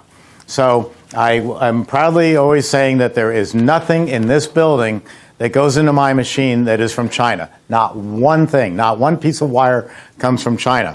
And so now we're going to make, thank you, but now we're going to make a Chinese ice cream. We're going to make White Rabbit. I'll pass this around. I'll open it up. You can take one if you dare. When you open it up, it's also in a rice paper, which is edible, but it's not tasty. And the candies, if you break all your molars and fillings, it's not my fault. We already did that with Sharknado, which is another story, using candy corn. So I froze these little babies and then ground them up so that they won't break your teeth. And I've never made it. We'll see what it's like. It's very popular all around the world. So we're just being very, popular. And since we ran out of mix, I'm going to make it as an Italian ice. Very simple to adapt. So help yourself to these. If your teeth fall out, it's not my fault. If you're saying let me just tell you real fast about Sharknado and why I mention it. You know the Sharknado movies, they're below B grade, they're so bad. But they're very popular, about sharks falling from the sky and eating everybody and shooting up sharks in Los Angeles, New York, you name it. They're great movies. So I thought, let me make Sharknado Italian ice a few years ago. And so I made a cherry Italian ice. Cherry, red, blood, good idea. With those. Now I need shark's teeth. Well, if you've ever seen a shark, they have hundreds of little tiny pointy teeth in their mouth. No big molars like we have, just little tiny disastrous teeth. Well, if you take a candy corn like you get at Halloween and turn it upside down, now it looks like a shark's tooth. So, genius me decides we're just going to take bags of candy corn and throw it in with the cherry Italian ice and call it Sharknado Italian Ice. And we made it, we tried it, everybody loved it. I thought this is going to be the next great thing. You can have my recipe for free, it's up on the website. About 3 weeks later, the calls start coming in. I broke $1,000 filling on your Sharknado ice cream, and I've got it. I had no idea why. I had it sitting in the freezer over there. I go pull it out, I scoop it, and I find out that those darn little candy corns, when frozen below zero, turn into rocks. You might as well be eating pieces of marble. And it was breaking people's teeth, and they're saying, I'm going to sue you. And I'm going, Paula, we got to move to Venezuela. So that was not one of my greatest successes. So Jeff came along and he said, well, when you've got something that hard, all you have to do is grind it up in the famous Ninja blender into a powder, and you should be okay. So the product today comes with a great warning. I think basically what it's going to be is a vanilla ice cream, or vanilla Italian ice. And if you wanted to really jazz it up, throw some rum in there, and it could be spectacular. So we're going to find out, and we're going to make it over here. And Jeff has given me water and sugar already in here. Okay. And look at that, it's all stirred up and dissolved. I don't have to spin it in the machine for 10 minutes. Make sure the gate's closed. It's closed. And let's pour this in.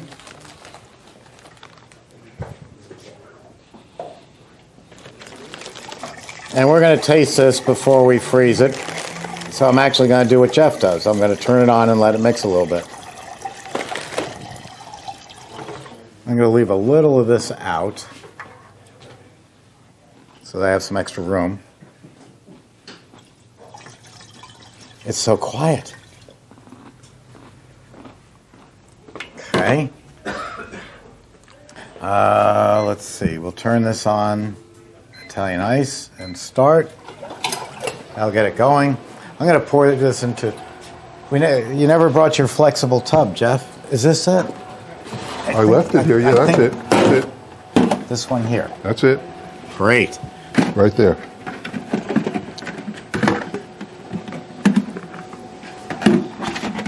On top of Jeff selling books and courses and $5 rides in his Volkswagen Beetle, also has this great tub, which the beauty of this tub, you didn't think of the $5 rides in the Beetle, did you? No. I'd pay $5. This is very flexible, so you can make it down to a point and pour stuff in. So he uses it for variegating, which is a great video you should watch. But I'm going to use it to pour the White Rabbit in.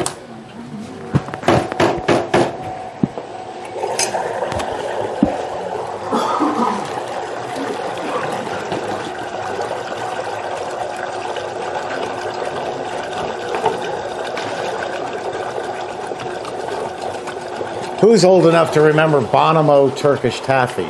B-O-N-O-M-O, Bonomo Turkish Taffy. Well, I think this White Rabbit is basically Bonomo Turkish Taffy just made harder.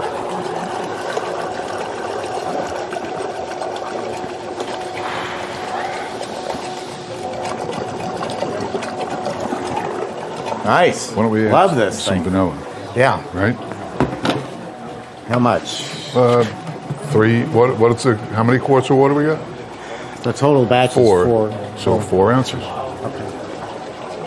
All right, those of you who took Jeff's class, if you're making ice cream and you're putting in vanilla, I've got 4 quarts of water. How much vanilla do I put in? 4 ounces. All right, 4 ounces. More than anybody on earth. You're making the vanilla people very happy. But it makes... Not really. It makes a fabulous product. We use cost-effective vanilla. Yes. And we make our own. Jeff likes to use mine because it costs so much. It's free. Yeah, well, that was only 3.5. I need a little more. Uh-huh.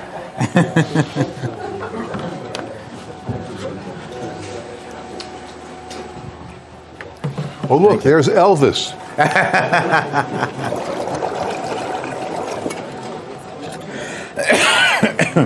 Okay, I'm going to try this. No, in fact, Jeff's going to try it.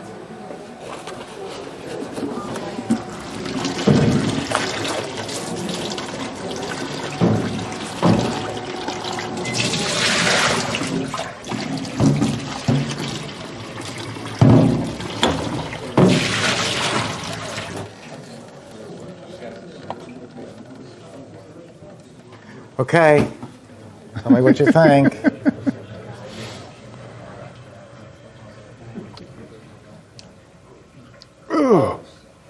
It's good. It's not good? It needs a kick. More vanilla? No, it needs a kick. It needs a kick. Not bourbon. Kahlua? It needs a kick. Little of this wouldn't be bad, but you don't want to open a full can for that. Not today. More sugar? No. How about some macaroni? What is this? No. Pumpkin? No. No. Hold on, we're thinking of something. You have any vanilla syrup or anything? No. Wait, I know what we'll do. Okay. I know what we'll do. Add some of this. Tiramisu? Yeah. All right. Add some of that. How much? Quarter of a bottle, half a bottle. I'll let you do it. Okay.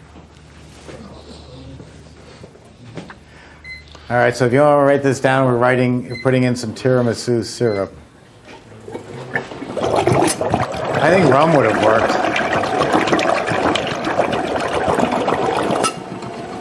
All right, you want to try it again? Yeah, let's see what it is. Hold on. Everybody's waiting with bated breath. I just needed a little kick, you know? Yeah. Like I said, it's a fad. Don't worry about it. It won't be around in 3 months. 3 days. Maybe.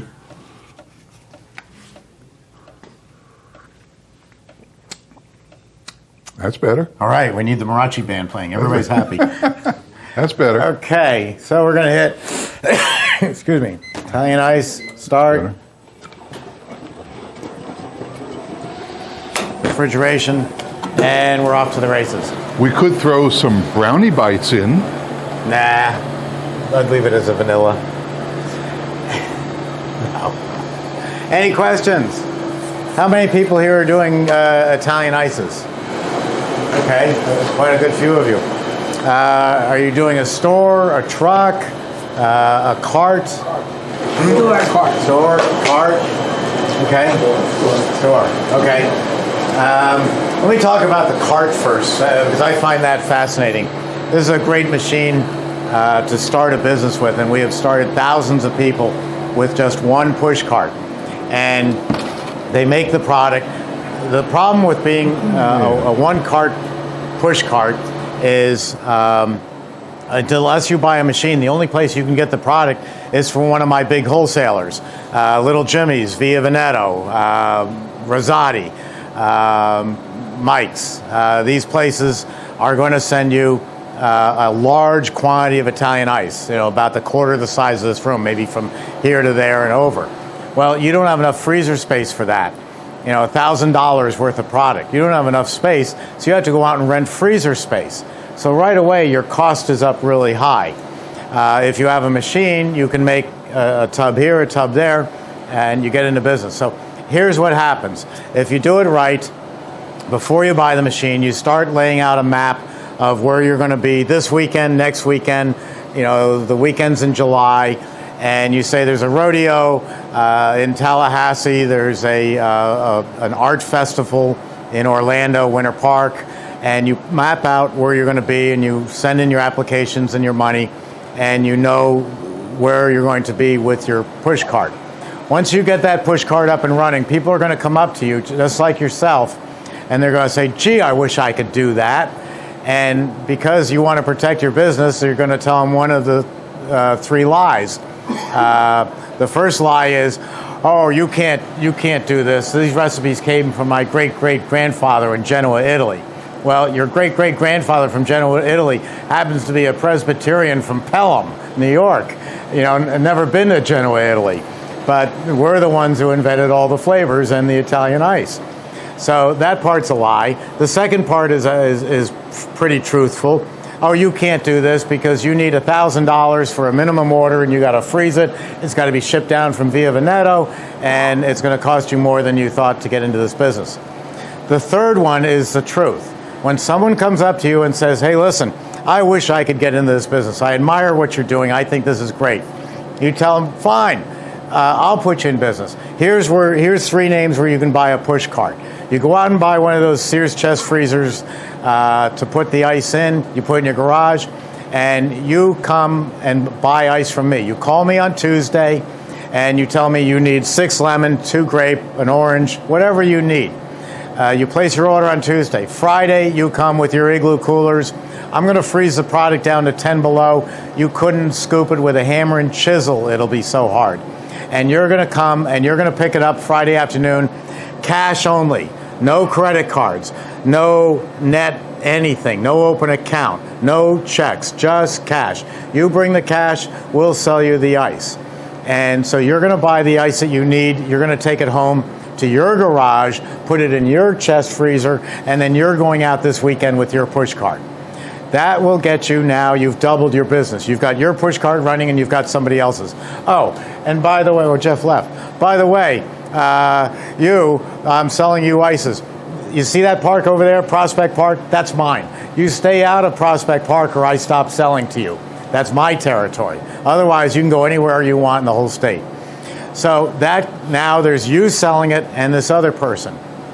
That's when I get the phone call 1 year later.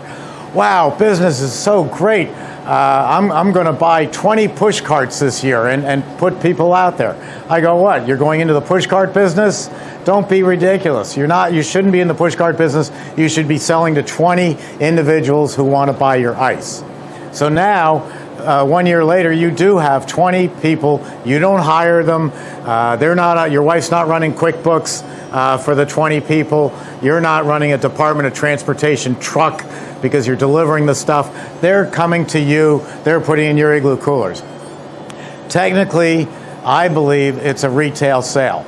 I walk up to your push cart and I buy a lemon ice and I pay you $2.50. That's a retail sale. I walk away. My wife Paula walks up to you and she says, I got my Lexus out there. It's got a big igloo cooler in there. I want 5 tubs of lemon ice to take back to my pizza parlor. So you buy the 5 tubs, put them in her cooler, and she drives it herself back to her place. By you not delivering it, that's still a retail sale. You didn't deliver it. You don't fall under the strict wholesale guidelines. I'm not an attorney. I can't guarantee that, but I'd sure as heck be working under that premise.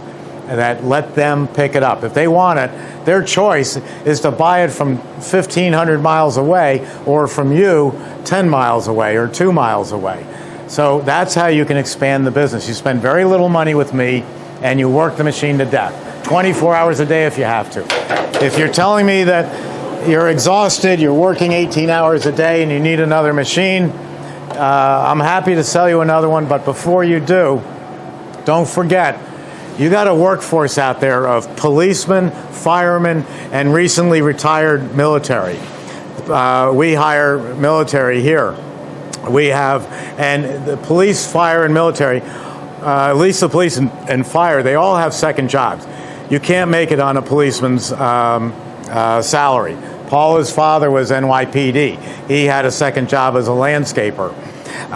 So you've got a group who wants a second job. They have time off. You know, they can come in. Who better to come in at midnight, from midnight to 6 a.m., than an off-duty cop or a retired, recently rolled out military person who is protecting your building? What could be better?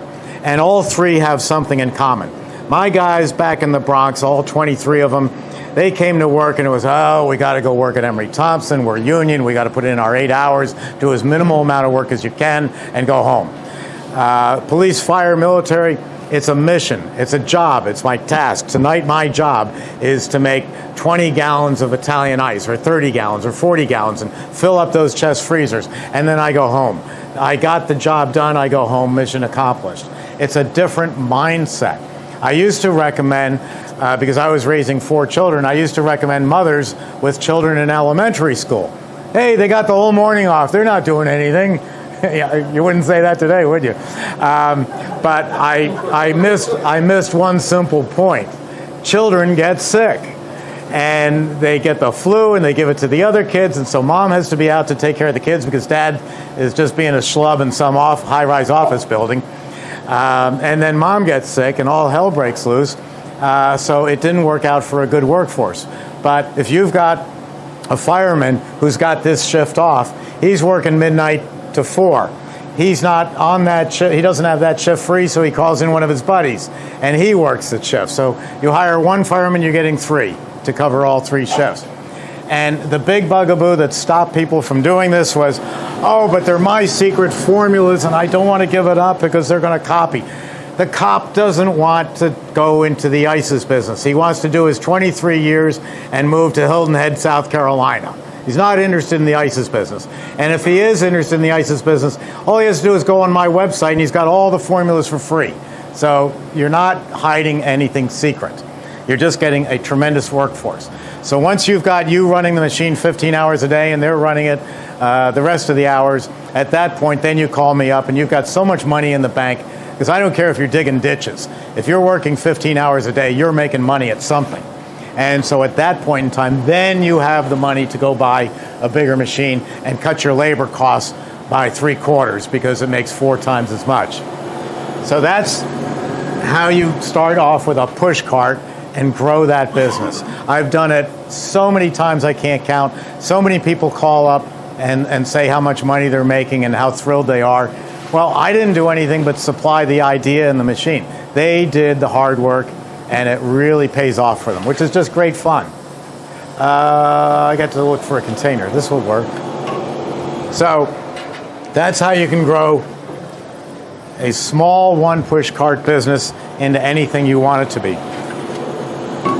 Any of these businesses, later on, if you get your kids involved or some other relative that you just want to see go away to another state, you teach them how to make ice cream, you teach them how to make ices, and they can take this information and your knowledge of how I did it, how you did it, and they can take it anywhere in the country, anywhere in the world. You want to live in San Diego and set up an ices business, you just copy what you did in Brooksville, Florida, or Orlando, or Hilton Head. It's real easy. So it's a great, you're not only giving your family and your relatives a reasonable business, you're giving them a knowledge base. One of the companies, the insurance company, is advertising that something like by 2025, the year 2025, not very far away, 60% of America will work in small business. That's pretty amazing. That that many people will be in their own small business, because our fathers type of business where you went to work for IBM and stayed there for 30 years and got a watch and a retirement, that doesn't happen anymore. Nobody keeps you 30 years. So it's great to learn your own business and just adapt it to your needs. You get tired of living in New York, move to Texas, move to Florida, move to Alabama. It gives you great maneuverability, yes. At the time that you replaced the lead time on machines is these are 4 weeks, possibly less. These bigger ones are 6 weeks, and these are about 3 weeks. So 3, 4, 6 weeks, somewhere in there. Let's see what this is going to taste like.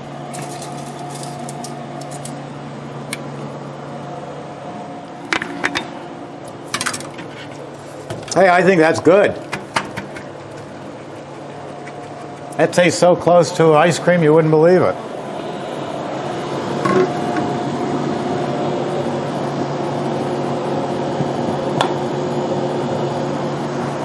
Any questions? Yes.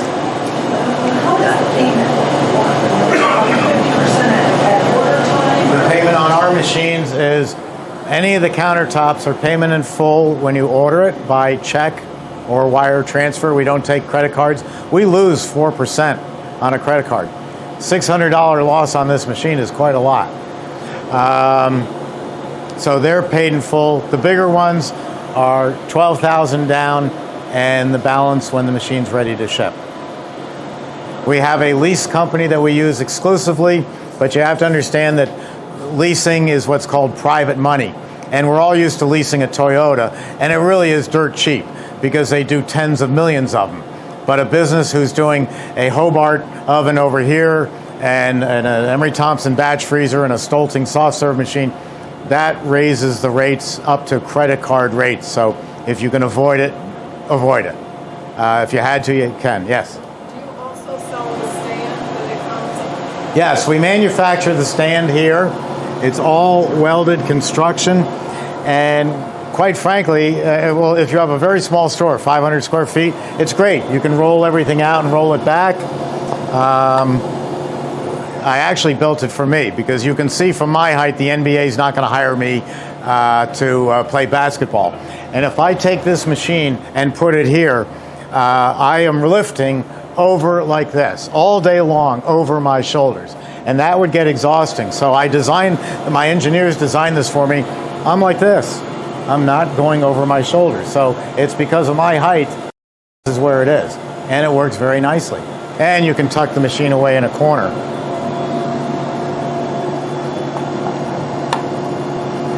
Okay, I guess this is going to remain creamy because of the way it is. So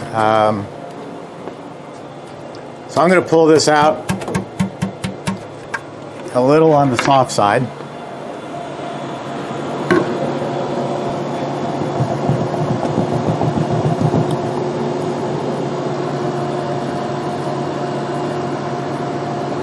Come on. Okay. I'm going to put this in the freezer.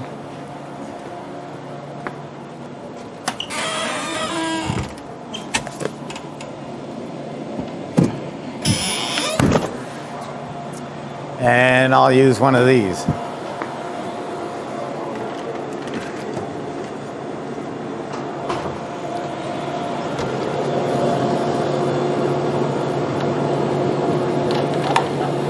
That looks nice. This is a very creamy product, Jeff. So it's deceptive as far as how cold it is. What's that? What is this?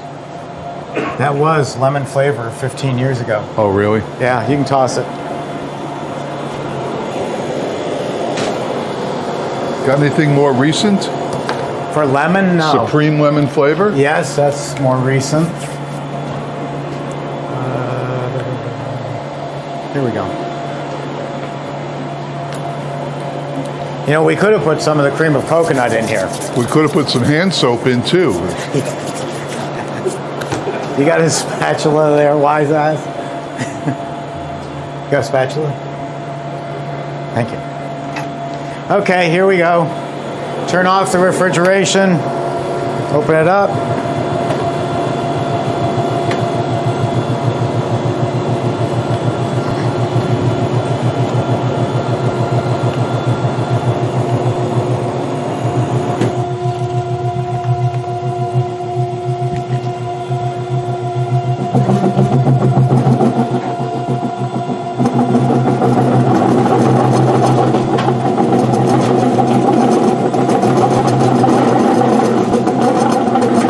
That's just the last little bits freezing against the walls.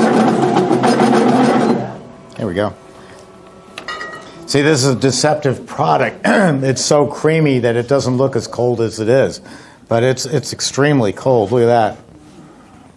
So, White Rabbit Italian Ice. We've got something pretty good here. It came out well. Come on up and try it.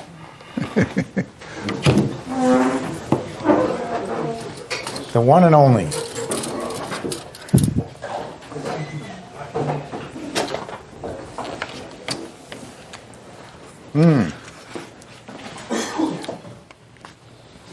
Certainly refreshing.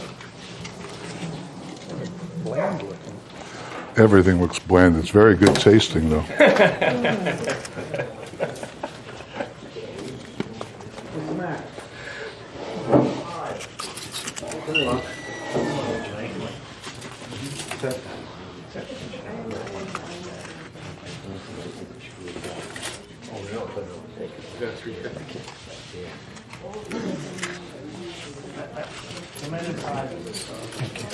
White Rabbit. Mr. Bender. Thank you, Jeff. Uh-oh. Get in line. Don't cut it. I'm not cutting. So who was that you were showing through the window there? Thank you. Get thirsty. You were showing somebody? Our mail lady. Our mail lady came? Yes, and Reese. I didn't see her. She wanted to see Sammy. Oh. I told her she's on Steve's lap. Oh. This tastes like Chick-fil-A. Oh, small one. You wouldn't know it was an Italian ice, would you? Very nice. Your machine makes the most smooth Italian ices I've ever eaten. Oh. Thank Okay, you. open that up. See what we got. What? Okay, thank you. Where's Sammy? Eat it. Completely full. Completely full. Thank you. Open it up. All right, now I can do a little bit of work. Not much. I always feel like I'm in the army when I'm doing this. Kind of looks like it. Whop. Just a drop. A drop. Yep. There you go. Smells good. Beautiful. That's good. I just Come on, eat. You Thank paid you. your 25. What? Yeah, we'll use that. That's not bad. We'll use that. Where'd you find that? Okay, very good.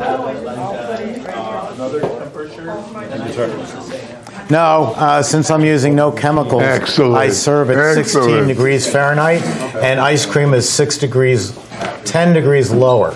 6. So 6 and 16.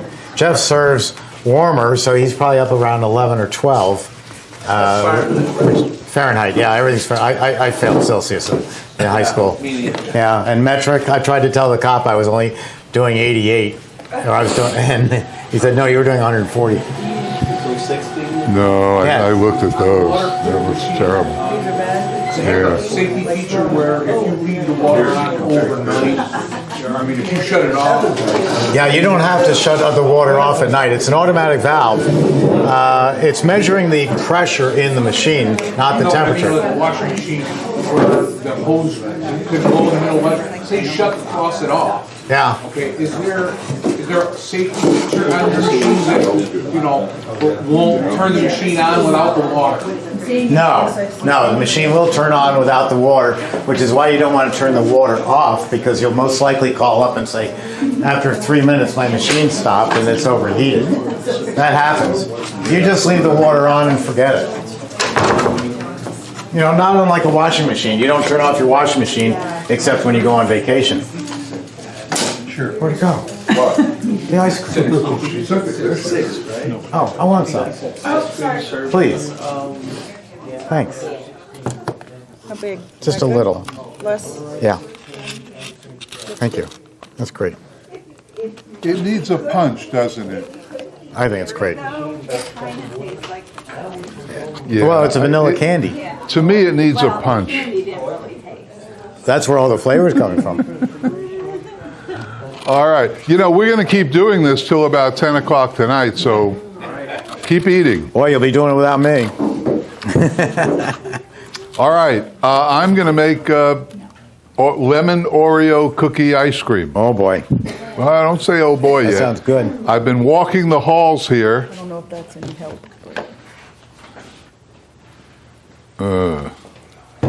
I've been walking the halls here trying to find something to spruce it up a little bit, and we'll see what we come up with. That's all.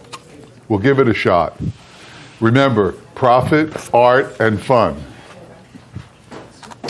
All right, so did I have to clean this out or rinse it or anything? What do we have in here? The tiramisu, and now we're going to the cookie? I don't think so. I think we're okay. There might be an errant chocolate chip running around, but it's a Barry Callebaut chocolate chip. So, all right, once again, as long as it's not a cockroach. once again, how many quarts of mix we starting with? 5. Good man. And do we put it right on the lip here and pour it? No. Do we make sure that the gate is closed? No. Yes.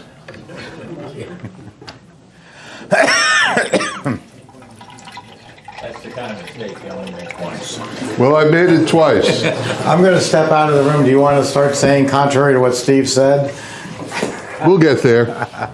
Stay in your lane, bro. Okay, there is a contrary to what Steve said. And that is a few people asked about minimum batches. Now, legally, he's telling you that half is the least minimum batch you can make in any of the sizes, half the capacity. Well, yes and no. Legally, yes, because you don't want to freeze up the machine. Think about it. If you were, let's say in this machine, we wanted to make 1 gallon of ice cream. 1 gallon. We're going to a party and we want 1 gallon of ice cream. That's it. Could we do it? Yeah. The way you do it is to reduce your proportions by 1 gallon, 4 quarts to, I don't know, but reduce your proportions. I don't know.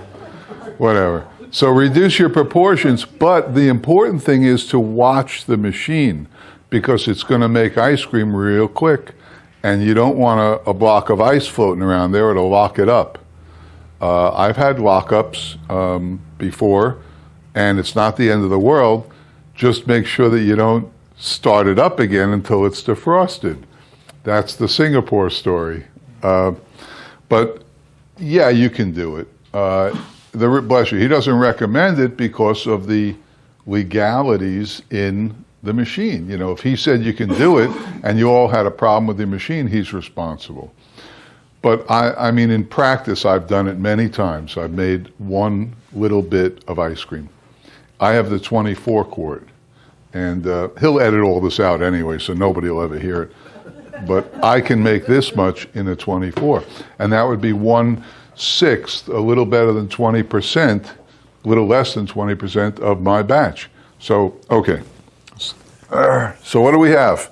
We have mix in there. We'll add some vanilla because we're making cookies ice cream. So how many? 5 ounces. Okay. 5 gallons? 5 ounces. 5 ounces. And we'll put the cookies in. And then I came across what will probably help a lot. But I'm not going to tell you. How many of these should we add? A whole bag, absolutely. Otherwise, I'll just eat them in the car going home. So we add a bag of these. We'll turn it on. We'll make some ice cream.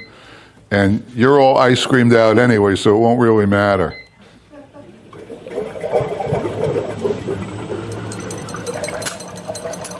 Okay, in we go.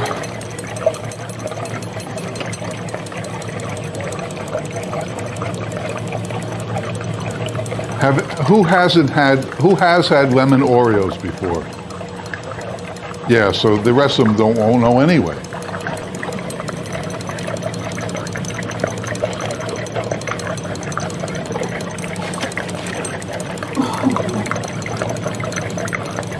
Have I turned on the freezing yet? No, why? Yeah, we want to spread these out a little bit. What was your question? Why does that have a strainer compared to this small machine? Oh boy, it's a, hang on.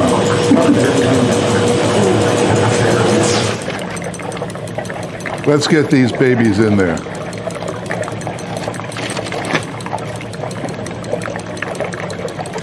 Actually, he can answer your question.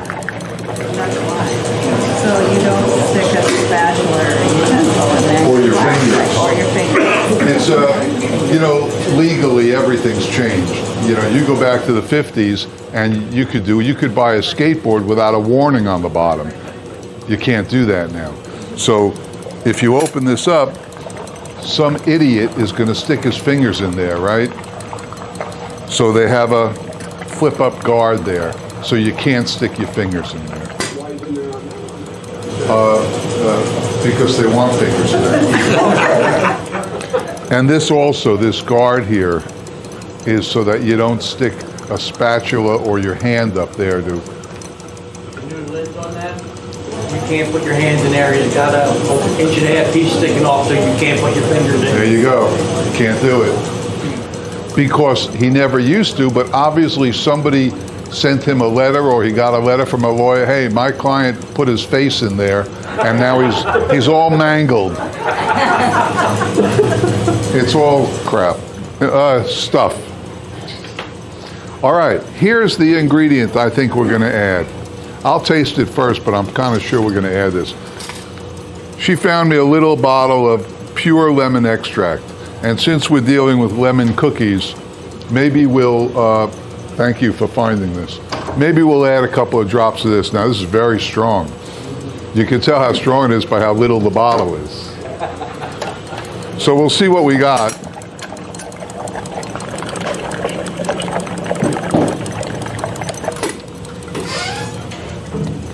It's mellow, but I'm not a mellow kind of guy.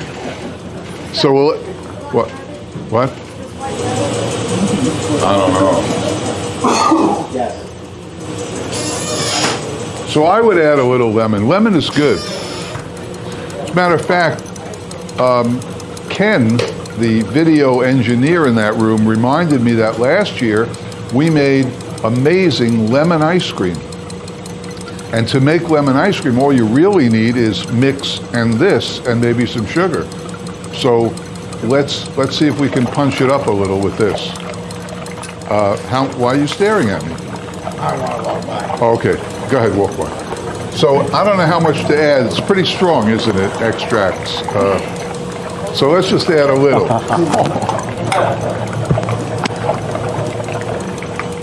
That's a lot, right? Now let's say we added too much. What do we do? Good girl. See, these people who took the class, they're right there. Add more mix. I was going to say sell it wholesale. Now we'll try it.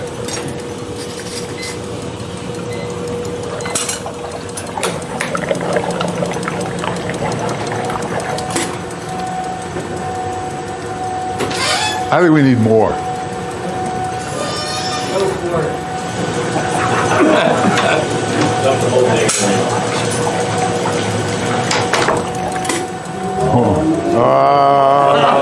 There's only a little left. Why did we know this was coming? We knew the whole thing was going to go in there anyway. There was It's only Jeff. a little left. What are you going to do, save it?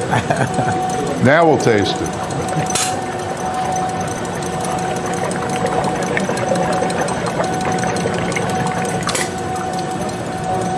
That's better. I could add some more stuff to it. More cookies? Yes, always more cookies. Always more cookies. Yeah, that's first and foremost. Let's add some more cookies. How much? All of them. The whole bag! Why do you even ask us? The whole bag! The man invented the term, too much is never enough. Too much is never enough. So we'll add some more.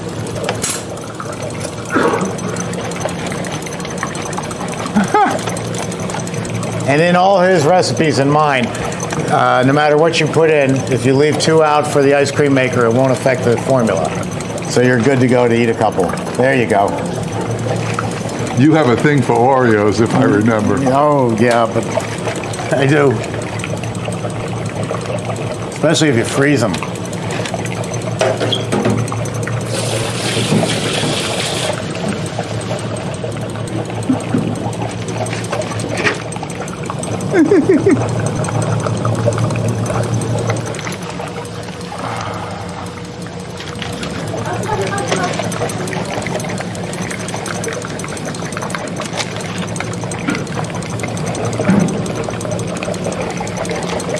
You'll never see this cavalier attitude watching an Italian person make ice cream, or an Italian company, excuse me, because they don't believe in it. Everything's got to be measured down to the milliliter. It's no fun. You never grow that way. They don't have fun. Okay, we'll give it a chance to blend in, and then we'll try it, and we'll have ice cream. Maybe we'll have to add You mean more it's not stuff. even freezing? No, we're not even. It's like making Frankenstein monster.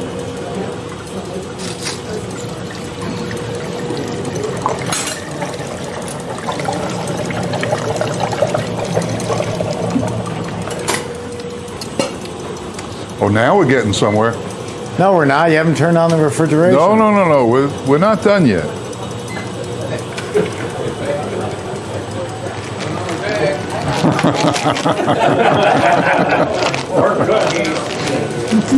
It does, I know, forget the time. We're having a good time here. It does get better the more cookies you add. Huh? More in? More cookies, you say? But just a few more, though.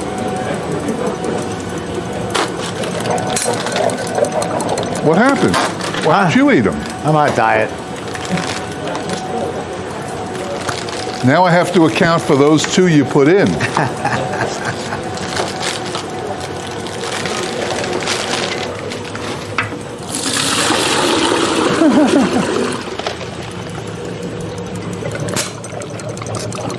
Okay, we can put a few more in. What? The whole thing. Okay, you said it.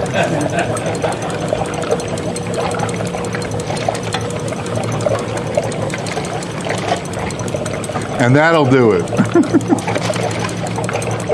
Maybe.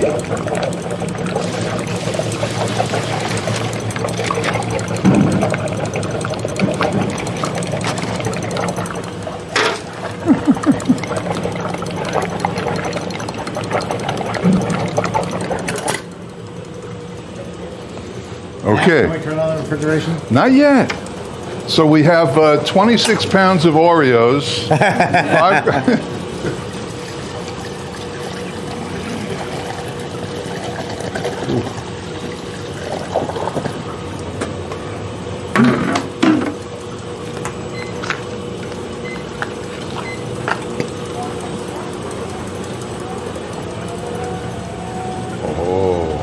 What's that? This is definitely a one-off because you didn't write anything down. Secret ingredient. All right. Got that all written down so you can make this later?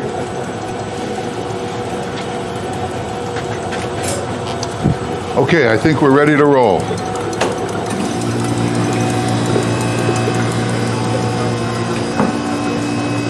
Got everything in there?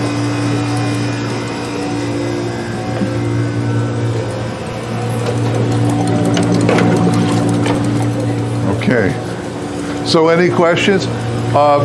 You know, this is done a little bit intentionally to show you that, as Steve said, the science of this, there's art and science. If you understand the science, the art, you have free reign. So as long as you're adding the mix and something sweet and the texture's going to be okay, you can pretty much play. Now, there are ways to experiment on the table so that you know before you go to the machine that everything's ready to roll.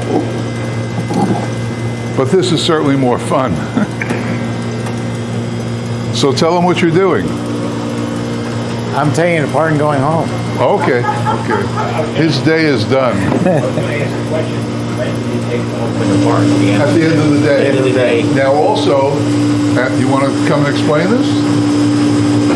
At the end of the day, not yesterday, Monday, right? Monday, at the end of the first day, I called upon this young lady here, Shari, to completely disassemble the machine, clean it, and then reassemble it.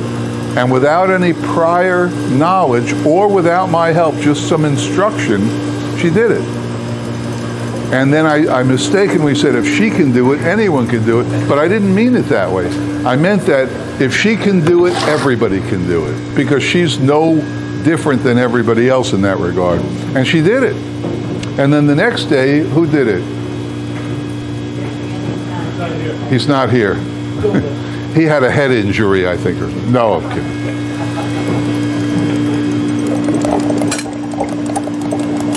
Let's see.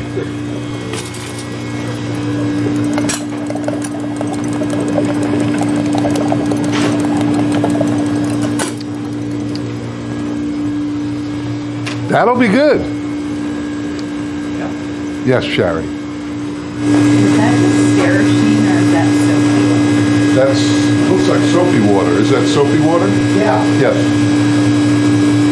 Because it doesn't matter. Ultimately, it'll be a bucket with Sterashine in it, and once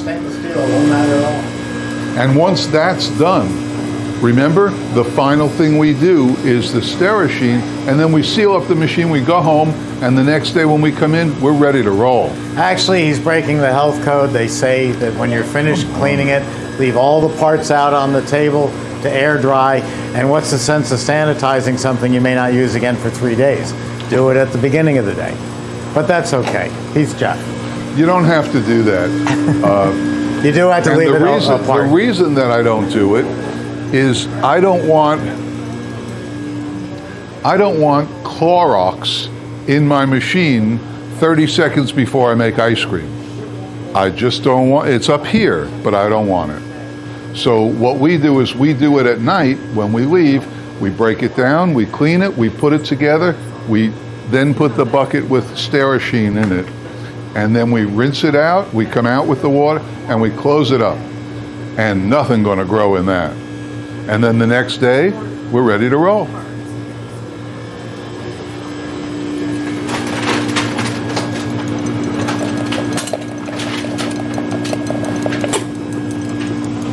I bet you can't wait to eat some ice cream now. Yeah, we're all starving. So any other questions? Yes, sir. Is there, I noticed, Steve, you were putting water in throughout the day. Is there a temperature, or is there a wait time before you put water in to let the freezing unit cool, or, warm up? You don't want to put warm water in, I guess, into it. Good question. On any other machine on the market, the cylinders are so thin that if you put hot water in there, the gas will expand instantly and you'll warp the cylinder and the machine's finished. That's every other machine on the market. Ours are very thick stainless steel. You'll see when we give the tour of this building just how thick these cylinders are. So you can I usually start with a warm rinse and then go to a hot rinse. Now, I had to be careful with the word hot because I've been in New York City restaurants where it's practically live steam. But if you can put your hand in the water without pulling back in pain, it's fine for the machine. If you've ever dropped an egg on the floor and you try to clean it up with cold water, you're just smearing it all day long. Hot water is great, but these are the only machines that you can put hot water into without risking the freezing cylinder. But you don't have to wait, like if you shut the No. unit off, you wait 5 minutes or something. No, everything's about speed and getting back home to the Barca Lounger and the beer.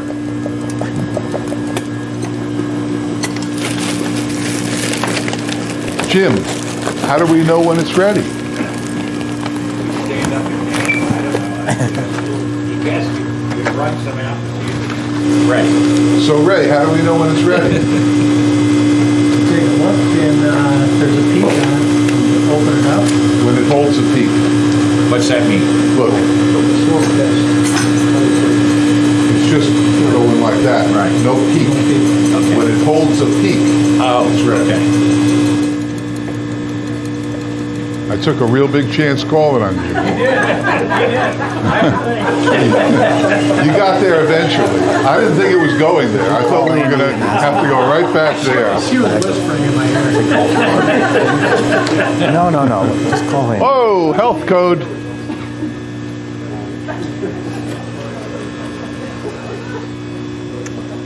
So any last questions? I have room for 3 more in my June class. 3. August is still open. And I have 5 books left. And that's my what is it called? Self-promotion? Shameless self-promotion. The ice creams. What do you think was the best thing you had today? And I don't care. I know. Coconut? Coconut, very good. You know, that's the first thing I made, very first thing I made. And when I opened my store, I had 1 flavor. That's it. 1 flavor, 1 price. 1 flavor, coconut. Of course, then I went on to the other 5. I made 6. And they're all, that book is what I started. That book was my first 1.5 years of flavors. And there's you could take the recipes from that and run a store forever. It's it's easy. Hey, you know what? People have a complaint about that. You think? Oh, this ice cream's good.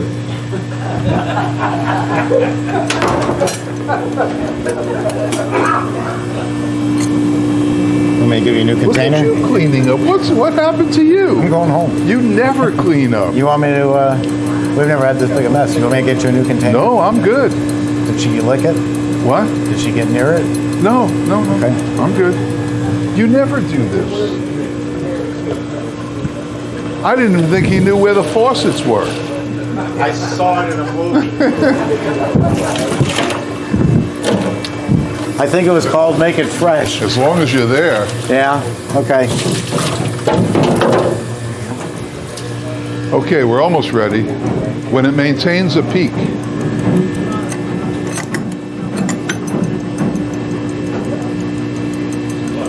Close, yeah.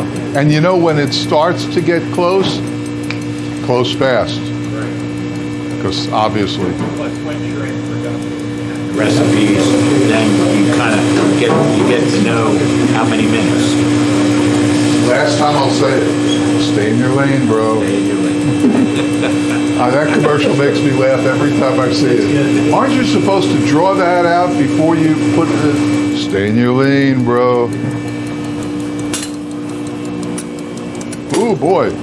What color is it? Why, it's beige. What a shock. He needs a new sign out front. Home of the beige ice cream. Home of the beige ice cream. That's good. I like that. Home of the beige and land of the free.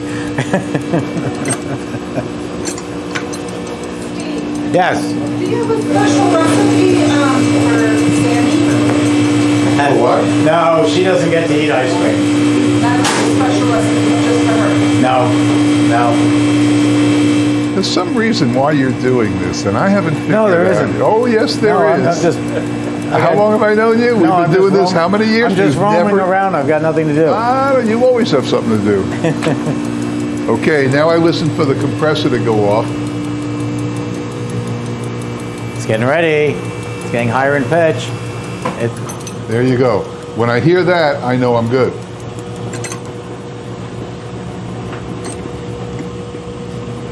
Yum. Are you going to need that other container? Well, she will to put more away.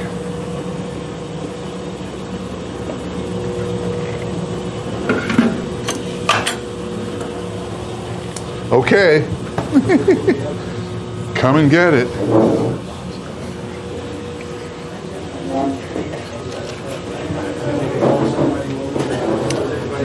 I'll say one thing, it's creamy and smooth. All right, that's a lot.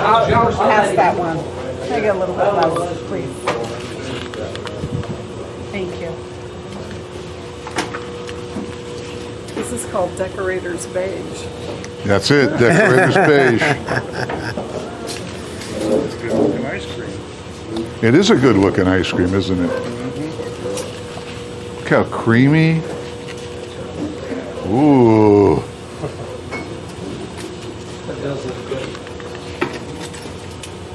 Mmm. Boy, she's way too good to you. She is. I don't know why. Thank you. I know.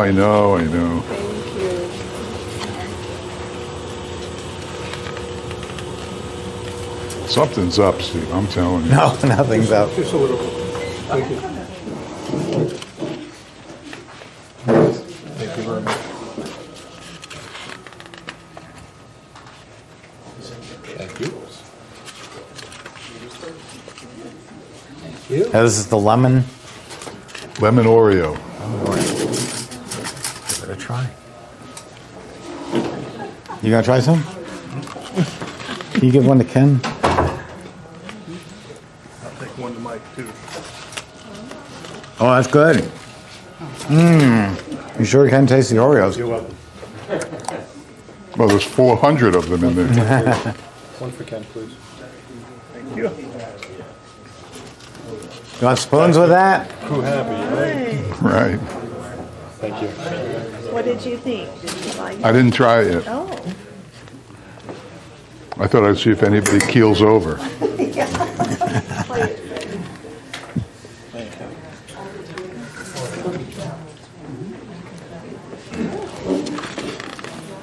I would find a better lemon extract. Well, that was Publix lemon extract. Yeah, I would use one of the Green Mountain. I didn't smell good to me. No, I mean, it was good, but Yeah. it's got a little chemical taste. It can't go bad. Extracts don't go bad. Hey, that's all right. It is all right. That's all right. That's pretty good.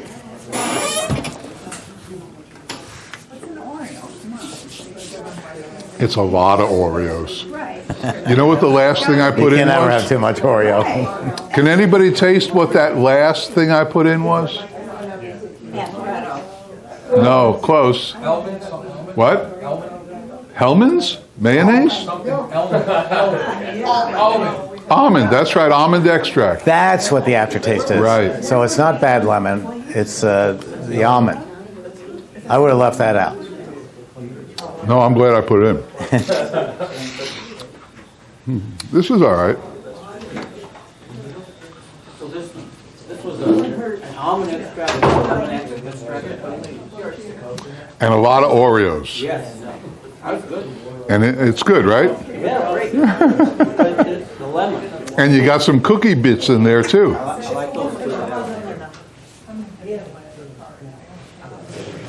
What about the limoncello liqueur?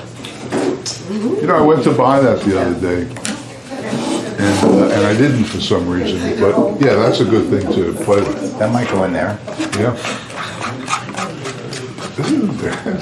No, it's not. It's very good. It's got a very lemony flavor. Wrap up. Wrap up? Okay. Any last questions that anybody has? This is your last chance. Nothing. They're full, they're tired. Indra, come on. Question. No last question? I'm out. Oh. You've answered all. You topped off at $102.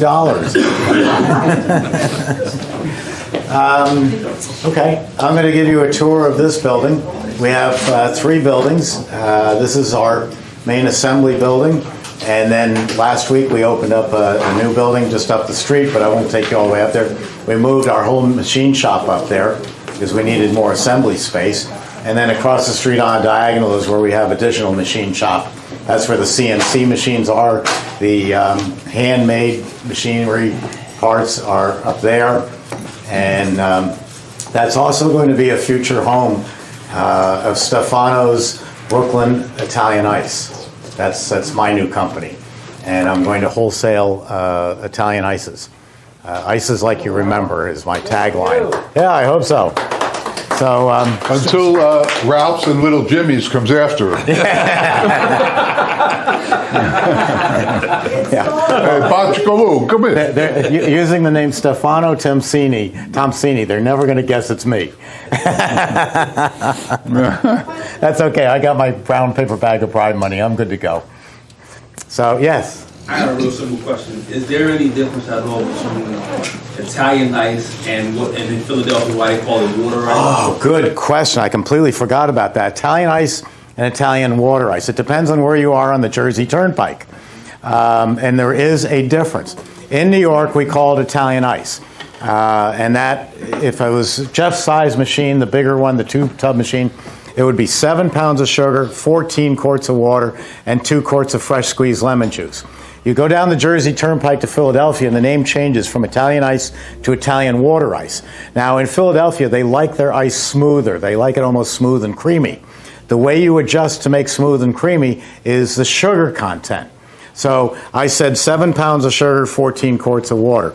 I up it to 8 pounds of sugar, and now it's a Philadelphia water ice. And that's why yours was so smooth. Because of the higher sugar content. The higher the sugar content, the smoother the product will be.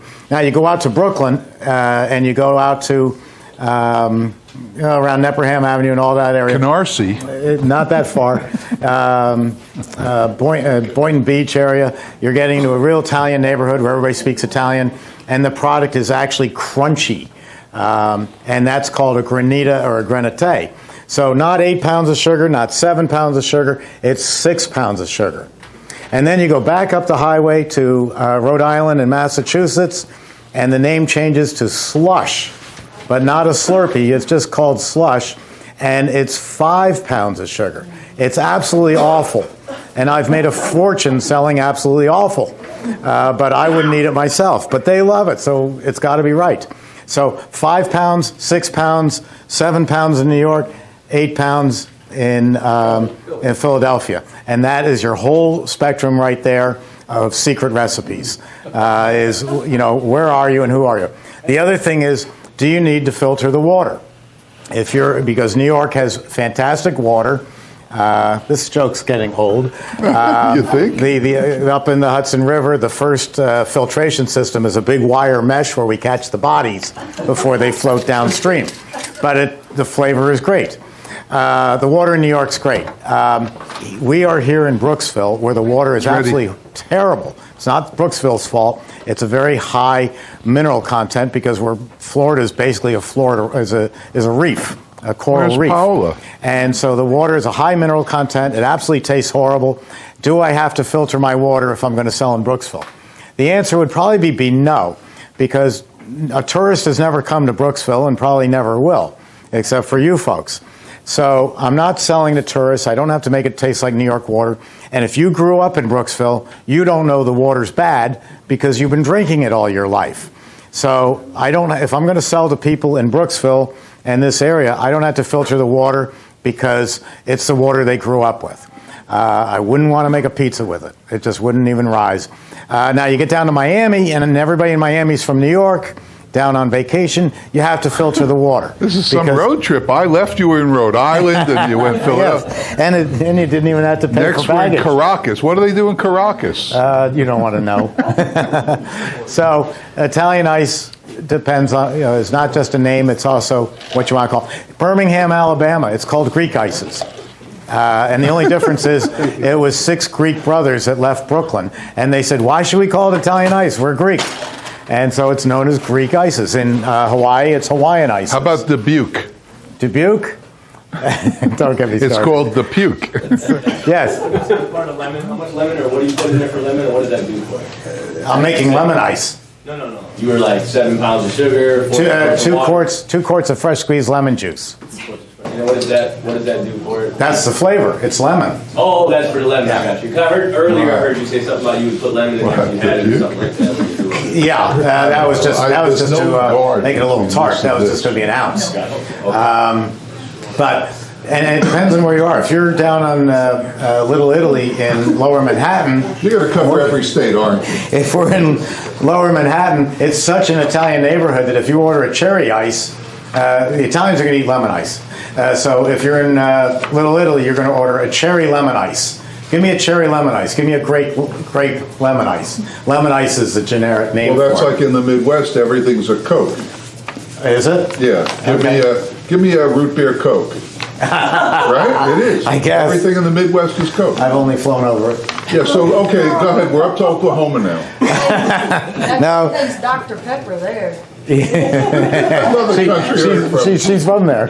Yes. Yeah. I don't know if you ever heard the term, but I'm born and raised in Philadelphia. We call it water ice. W-O-T-E-R. Right.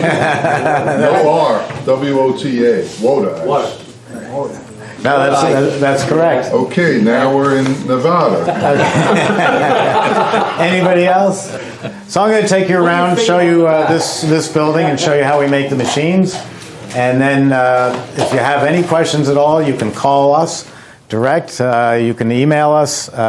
One thing that's unique about my company is when you call here, you're going to get a live person. And if you call after hours on weekends or at nights, all phone calls go to our computers so that we can see who's calling and we can hear your message. So if you call up at 10 at night and say, I want to order parts, we won't call you back because there's nothing we can do till 8 in the morning, but we'll call you at 8 in the morning. If you call me up at 9:30 on a Saturday night and say my machine stopped, you'll get a phone call from me because I can get you back up and running in 30 seconds. I know it's something you did wrong. From the yacht. Yes, definitely. We have service that is second to none. We have a service network that is hardly ever used. It's made up of independents. So if there's a good person in your particular town, we know about them. We can call them in. But over 95% of the phone calls we get are something you're doing wrong. Something so simple like this blade has a little dimple in it, so that you know that just before you close the door, you have to see the two dimples. We get dozens of calls. Someone's put it in backwards. I was one of those calls. Yeah, that was just before you dropped it on your foot. Yeah. So little things like that, we've heard it. We've been here 114 years. We've heard everything, and we only build batch freezers. So what's an insurmountable problem to you is just second nature to us. So we can most likely get you up and running in less than 5 minutes. And we're very proud of that. Simple machines. They keep evolving every time. Anytime we can do to improve the machine, we do it, and I pass along the cost. I don't cheapen the product. I don't have to. We cost thousands less than anyone else because you're buying direct, not through a dealer. So if someone in my staff tells me that there's a better plastic or there's a better cover knob or something like that, if the word better is in there, it's not even a discussion. It's just put it on the machine, and we'll worry about the cost later because we want these things to last forever and never break down, and that's what we do. Jeff, you were, as usual, amazing today. Nah. Sometimes wrong, but thank you very much. And if you'll all follow me.